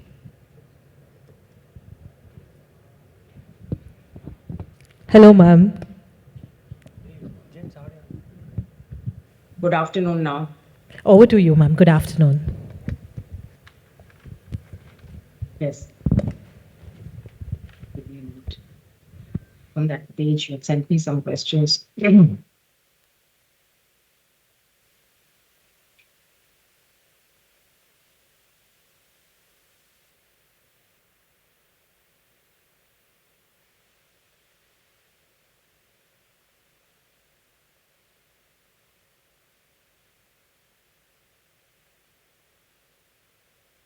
So good afternoon to everyone, and my apologies for not being there in person. But I did see the program, and I think that you had very good speakers in the earlier sessions who are very, very experienced. They have worked in this area of coastal systems, resilience, livelihoods, and climate change for a very long time. So I'm sure that you've already had a very, very productive and useful discussion. Now, this topic that you have selected for the discussion today, that is building coastal resilience in a changing climate, is extremely important. And for those of us who work in and live in coastal cities like Chennai or even in Mumbai, we can see on a day-to-day and a year-to-year basis, the changes that are happening and the challenges that people are facing, particularly those in the lower socioeconomic groups who generally are already living on the brink. They're already vulnerable in terms of their livelihoods and incomes, in terms of what they own, in terms of assets, and in terms of property. Their housing is often in places which are actually more prone to flooding. And also the type of housing they have is definitely not something we can call climate resilient. In the hot weather, it's likely to be heated up more inside their homes, especially if they use metal roofs, asbestos or tin or aluminium roofs. And otherwise, if they're using other kinds of roofing, they could have leaks, they could have flooding, and things like that. So also, I think with the vector-borne diseases on the rise, in fact, now in Chennai, the dengue season has already started. And we see that every year during the monsoon, or just right after the monsoon, where there is more stagnant water, particularly in cities, these mosquitoes are able to breed very efficiently because they find a very suitable places for breeding, and also the climate is also suiting them. The temperature and the humidity is right. There have been many modeling studies actually looking at dengue across Indian cities and seeing that as the climate is changing, it's becoming much easier for these the mosquitoes to actually breed and spread diseases like dengue and chikungunya and also Zika. It's the same species, the Aedes mosquito, Aedes albopictus and Aedes aegypti, that's doing that. So there's a lot of changes in vector behavior as well, which are happening due to the climate. And while research is going on, we already see the impacts in terms of the number of cases and the number of people who are falling sick. So when we talk about the priorities for making coastal cities like Chennai climate resilient, I think that if we really look at the impacts on health, then we can begin to address each of those issues. So for example, when we talked about infectious diseases, especially vector-borne diseases and waterborne diseases. These are the two which are immediately linked with climate change. In terms of vector-borne diseases, I think the awareness of where the breeding sites are, and today using, even in the old days, people knew where the breeding sites were using traditional epidemiology. But today, using new technologies, both in terms of biotechnology and genomics, you can quickly screen mosquitoes and see how many of them are carrying the pathogens. But you can also do with remote sensing and GIS mapping and so on, see the hotspots of where you're getting. So the key here is data, and the data from health and the data from climate and environment departments and the urban planning departments and the corporation or municipal corporations need to be able to get integrated and talk to each other. So every city is divided into many zones or wards. And if you can, for example, have a map, which is very easy to do now and is already being done in many places, you will be able to see the clustering of different diseases. The waterborne outbreaks, where are they clustering? The vector-borne outbreaks, where are they clustering? And then you can have a special focused intervention there. We also have to use science-based interventions. So very often we do interventions which we're either used to doing in the past or which are easy to implement. For example, for air pollution, you'll find that many municipal authorities do spraying of water, and a lot of money is spent on this to enable the dust to settle down. It's a very temporary and not a very efficient way of doing things. So if you really look at cost effectiveness, it's not adding. Similarly, the fogging that is done, it has an impact on adult mosquitoes, and even they develop resistance or they develop strategies to avoid being killed by the chemicals that are being fogged out. At the same time, if we don't target the larval stage of the mosquito, then you'll have to be continuously fogging, because you can only kill the adults through fogging. The larvae still keep on multiplying. Whereas there are new technologies today, like Wolbachia, for example, which many countries have tried and are adopting and are scaling up, which is a biological method of control of the vector. Similarly, there are new techniques in terms of bed nets, in terms of what you can spray in the water and so on. But then this requires a huge public education and public awareness campaign to make the city free of stagnant water. It's a big task. Everyone has to play their role. Construction sites, factories, as well as ordinary citizens in their own household. So air pollution is another area where we need to do much more work. Again, when you combine the air pollution and health data in the country or even in a city, you immediately see the impact of air pollution on admissions due to respiratory diseases, cardiovascular diseases. But what is less clear and can only come out through long-term studies is the impact on brain health, cognitive health of small babies and children, as well as in the elderly. Heat is another issue for our climate, for our coastal cities. We are having prolonged periods of heat, and not only that, the heat is combined with humidity, which means that the heat index, what the body experiences, is very different from what the temperature is. So if you look at the temperature of Chennai on any particular day, let's say today it's like 32 or 33 degrees, but if you actually see what is the temperature that is being felt by an individual, then you'll see that it's somewhere around 41 or 42 or sometimes even 45. That's the amount. The humidity makes a difference because your sweating becomes inefficient. So a person who's living in a dry heat at 33 and a person who's living in a humid place at 33 will experience the heat very differently.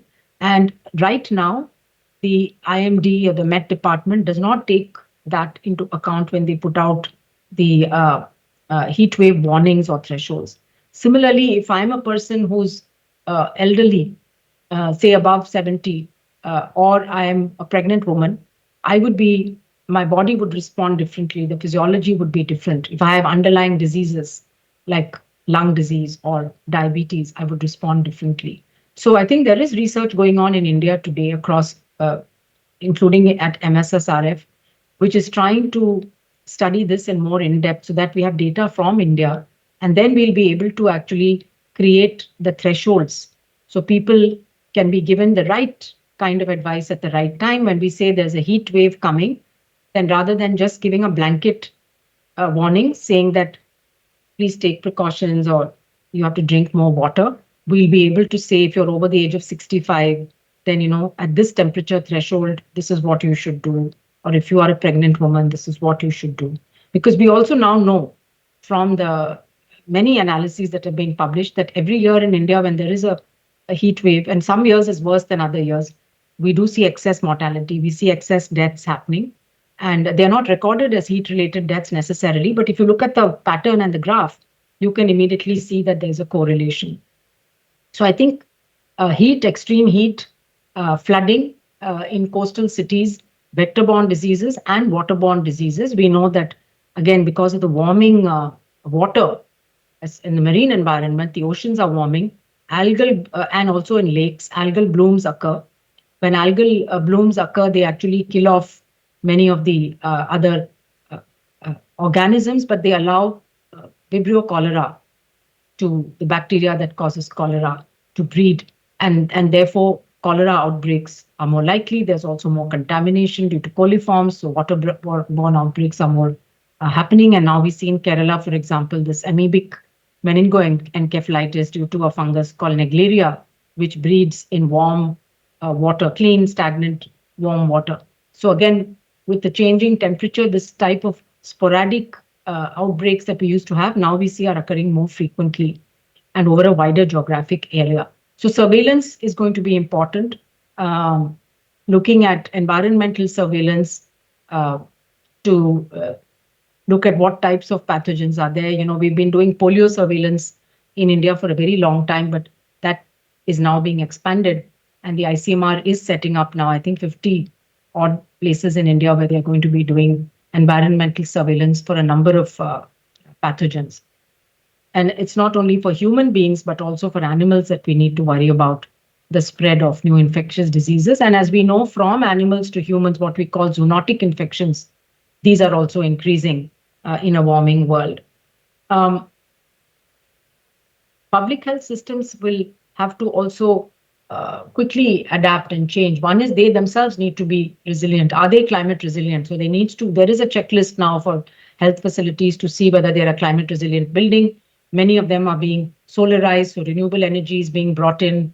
We need to see whether if they're in a flood prone area, you know, should they be at a more elevated location, so that if the health center is also flooded and wiped out during a flood, then where do people actually go? So it's the same thing for schools, for Anganwadi centers, and so on, because we know in every city there are certain flood prone areas. So if we have a health center there, we need to move it. Training of healthcare providers in different seasons, for example, during the summer months, what are the symptoms of heat related illness? When should they suspect that? What should they do immediately as first aid? Do they have the infrastructure there? Do they have a cooling room or an air conditioned room or an ice a refrigerator with ice in it, ice cold water, because you have to cool the person down immediately. Otherwise, it can very quickly be fatal or result in permanent brain damage. So both in terms of infrastructure and human resources and training and capacity building in the health system, there needs to be, of course, also for the population as a whole. I think communities are experiencing this. They know what is happening. They may not know exactly the scientific reasons why changes are happening, but they can see and they can feel. And if you go to a coastal community, you speak to fishermen or women, they tell you what they observe as changes in terms of even their own catching of fish in different seasons, how that has changed, how the fish which used to be in one place are now in a different place, seasonal changes, mortality among the fish, infections that are increasing. Certainly the livelihoods of small fishermen are very much at threat. So over the last week, we had this coastal cleanup week where we did 100 beaches over the whole coast of India, and we've collected more than 30,000 kilograms of waste. A lot of it is, of course, plastic waste, and about 10,000 kilograms, so about a third of it is ghost gears. That is the fish nets, which the fishermen are no longer using, they're damaged ones, which they discard in the ocean and which really cause a lot of plastic pollution and a lot of death of marine life. So recycling initiatives, building a circular economy around coastal communities, addressing their solid waste management issues. When we were walking on the beach to do these beach cleanups, we saw that there is still a lot of open defecation, that there is a lack of toilets and also a lack of sewage connections in these fishing hamlets, even in the middle of a city. So we cannot have a clean beach and a recreational area next to a place where there is open sewage that's going into the sea. So as part of our there's now this concept of blue flag beaches and so on. We will need to address the water and sanitation needs of the communities that are actually living there, because they are the original inhabitants, and their health and their livelihoods are being impacted by climate change. Then we've always used technology for the benefit of people. That is MSSRF's core values, I would say, is to harness science and technology to benefit people, whether they are urban or rural, whether they are farmers or fishers or tribals, and particularly for women. And we have always seen in our experience that women take technology very, very rapidly because it makes life easier for them. It reduces the drudgery. It improves the access to knowledge, access to tools, empowers them. Once you empower people with knowledge, then they start making the decisions which are good for themselves and their families. So essentially, they did not have access to this knowledge. Fisher women and women farmers are often not considered when policies are made for these groups of these occupations. They also often don't have rights to the land or to the boat or to access to resources, access to bank loans, credit, equipment that is suitable for women. So there are lots of gendered elements and particularly when it comes to climate change, women are disproportionately impacted. We know that again from many studies. We did a scoping review last year looking at studies across India, and we found that women bear a disproportionate burden because men often are migrating. So women have to also bear the burden of farming in addition to household, whether it comes to food, whether it comes to water for the household or fuel. It becomes a woman's responsibility to make sure that the family is fed and well looked after.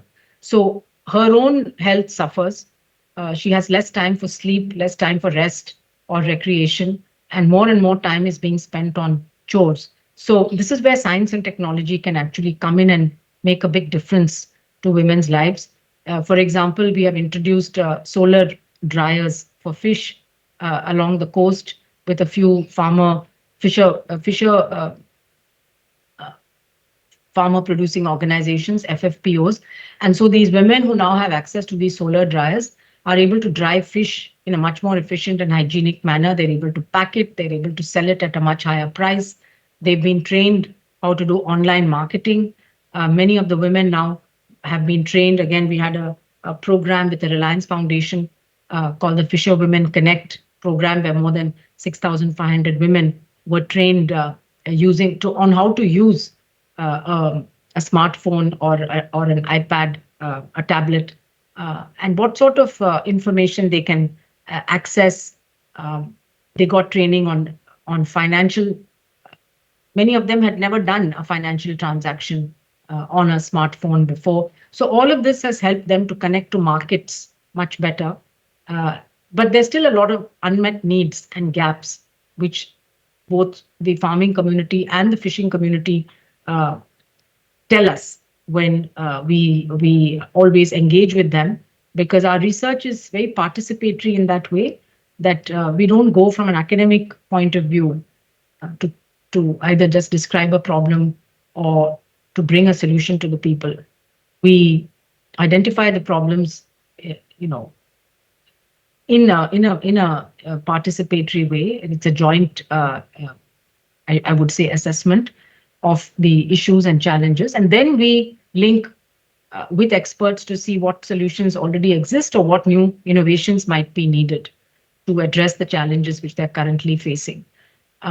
So there's a lot of scope actually for innovation to solve the problems of small fishers and small farmers, to make their life easier, the quality of life better, and obviously to increase incomes as well. So going forward, I think the MSSRF will continue to have the same vision and mission, but addressing contemporary challenges, because obviously as the times change, things also change, and some things get much better and other things might actually get worse.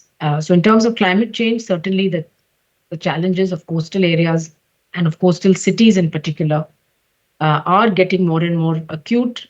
And a big focus for us is also going to be on promoting the blue-green infrastructure. We've been from the very beginning, and I'm sure Dr. Selvam has already described all of the work that was done with mangroves and other coastal bioshields, promoting that and promoting this integrated approaches to mangroves, fisheries, and other livelihoods for people who live there, which is the only sustainable way to protect our environment.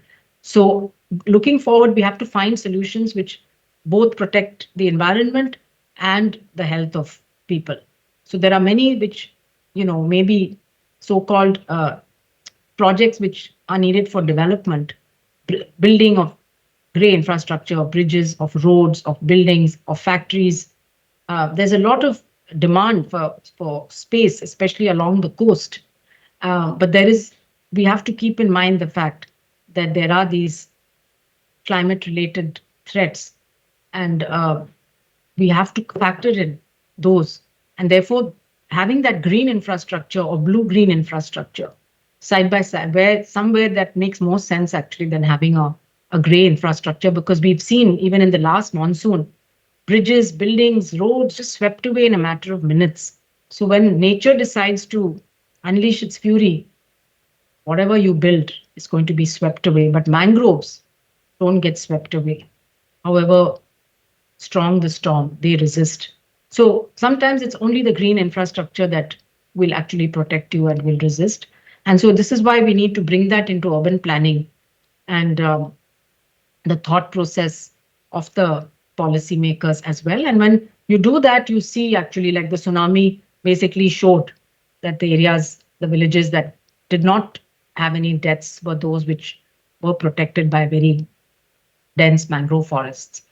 And so there was complete realization after that if we had mangroves along the coast, probably the deaths would have been, much lower. So I think learning from our past as we think about the future, but also preparing for unexpected events.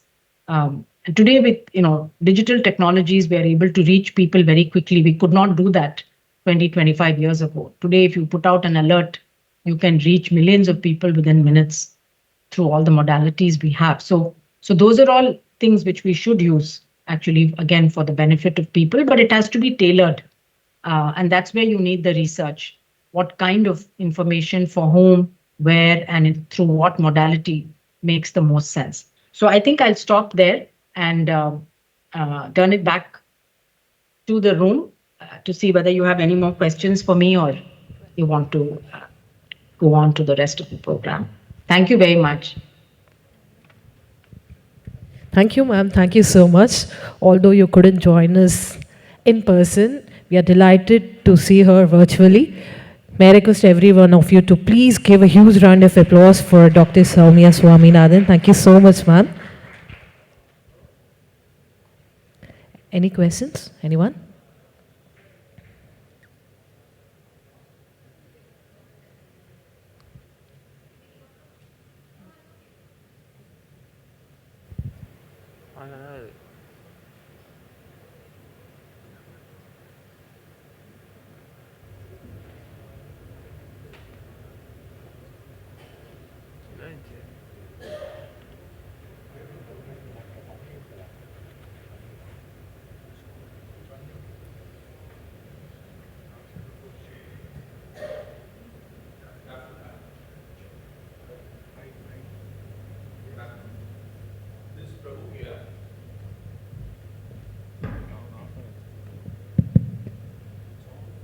Good afternoon. This is Prabhu here, ma'am.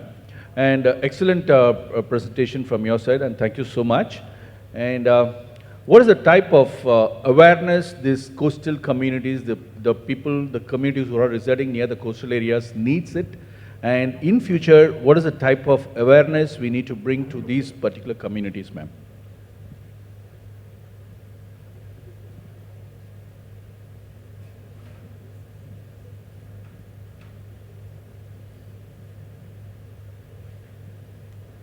Thank you.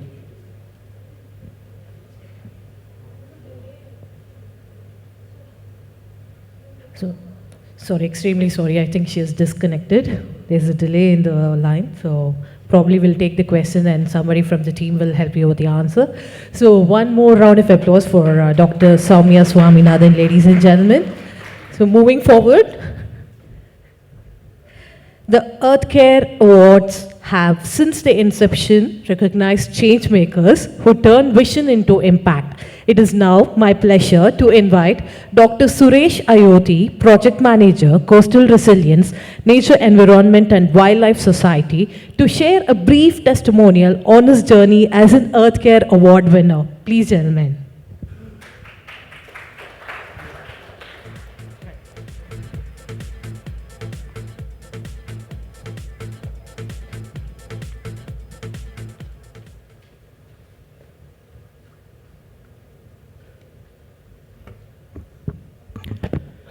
A very good afternoon, one and all. Actually, myself, Dr. Suresh Ayoti, Project Manager in Tamil Nadu region. Actually, we are Nature, Environment and Wildlife Society, News. Actually, we are working on mainly mangrove afforestation in Tamil Nadu and also West Bengal in Sundarban regions. And the main thing is, with the support of community participation, we can't do anything particularly on mangrove plantations. So with the support of the community peoples, we are doing afforestations, regenerations, and also community nurseries for the endangered species, and also low carbon practices and sustainable agriculture. That all the things are with the support of community peoples we are doing. And also after that, in this practices, they build the capacity to the community people. Then they build against the climate change, I think. That will give more support to the climate change.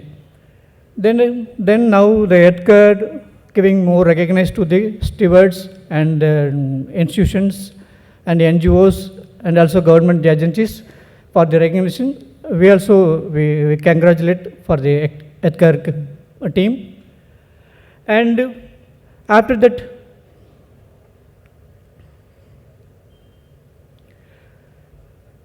actually, past 2009 onwards, we are doing mangrove plantation. After in West Bengal, after the cyclone, we are doing. We felt more habitat loss in West Bengal. And after that, we are focusing on mangrove plantation in West Bengal, Sundarban regions. Almost 5,000 hectares mangrove plantation we have completed so far. In Tamil Nadu, we have completed 93 hectares in Mailaduri district. And also, then the Kolkata is the major vulnerable city in the world. It's in 8th rank. And also, Tamil Nadu government announced the Mailaduri also one of the vulnerable district in the Tamil Nadu region. So we are focusing on mainly in Sundarban regions and also in Mailaduri. In Mailaduri, we are focusing on 4 villages: Chinangudi, Chandrabadi, and Vanagiri and Tennabattam regions. There we have almost 93 hectares. We are planning for 100 hectares. Almost 5.6 lakhs plantation we have covered so far, and few 60,000 plantations balance spending there. And here almost 110 community members working in this project in the 4 villages. I hope that will help. It will protect cyclone and also that mangrove give good habitat for the species, so that the local communities get more number of fish species and also crab collection, and also it will give more support for the coastal communities. And also recently we have created, past 3 years we have created mangrove plantation in Chandrabadi village. That will soon create a good eco-tourism spot in Mailaduri district. Hope you will get soon.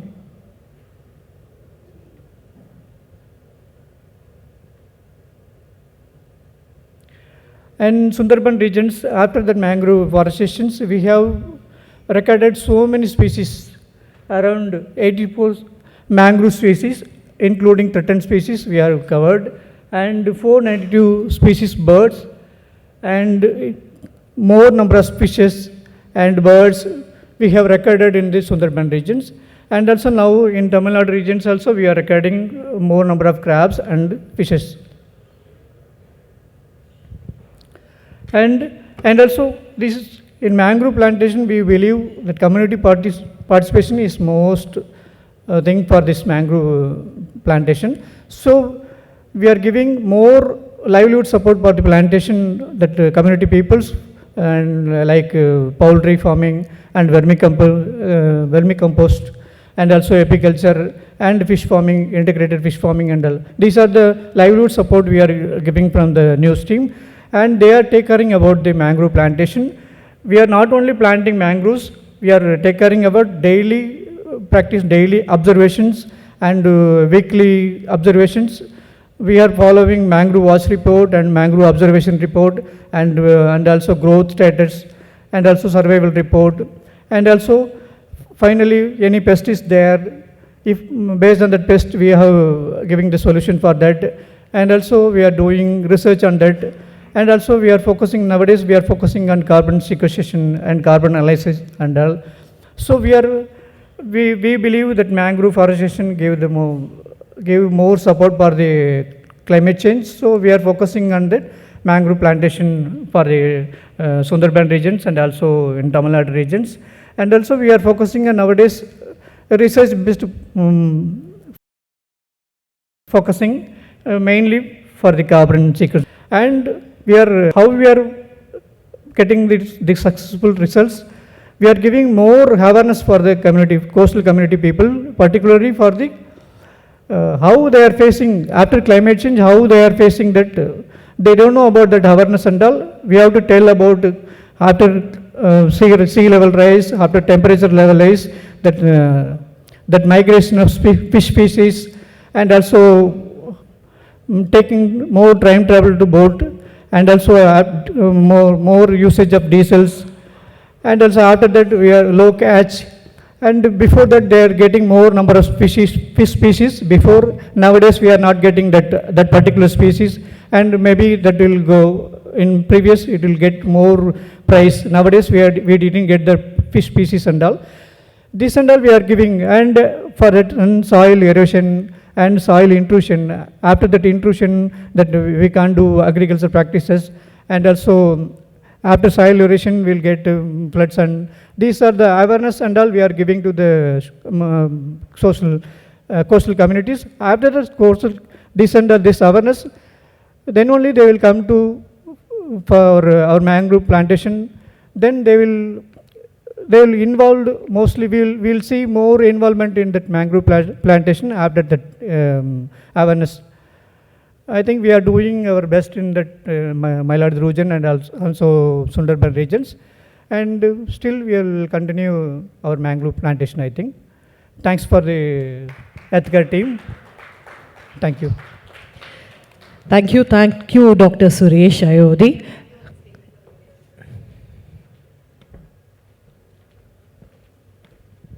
Thank you so much for sharing your, and as you all know, news organization is one of our ex-winners. So we've seen their wonderful work in Sundarban. We also like to see what you're doing in Tamil Nadu. Thank you. Can you come to the center? Thank you so much for sharing. Thank you, ma'am. Thank you, sir. Once again, I want to thank Selvam sir. Because of you, we are also doing your practices, integrated mangrove fishery farming system nowadays. And more mangrove experts are there. Mangrove are there. Rice opera is there. I am the one of the seed here, and the earth here. That mangrove will grow, I think. Thanks for. Thank you so much. All of us are very mangrove has saved many lives during tsunami. So can we give one more round of applause to Dr. Thank you, gentlemen. Conclude today's proceedings. I would like to extend a heartfelt thanks to all our distinguished speakers, partners, and all of you in the audience for making the EarthCare Awards innovation, simplifying integrated solutions for climate resilient future.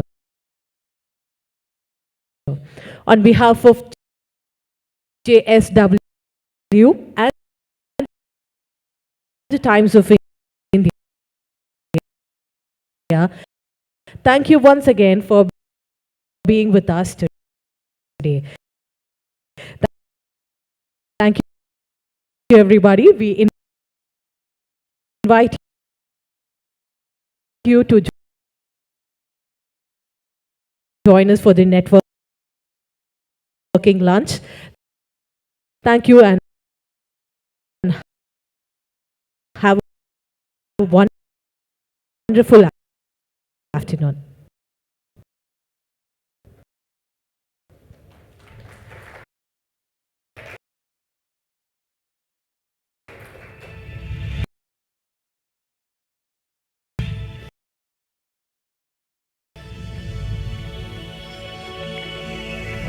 And at the heart of it all, the ocean. Fishing nets are one of the deadliest forms of marine plastic. Helpo works directly with local fishermen to collect and recycle these nets, giving them a second life and preventing them from harming marine species. It's not just waste removal, it's dignified livelihoods, ocean protection, and community resilience woven together. From the streets of Gaul to the shores beyond, Helpo is proving that real change starts at the grassroots, with everyday people taking the lead.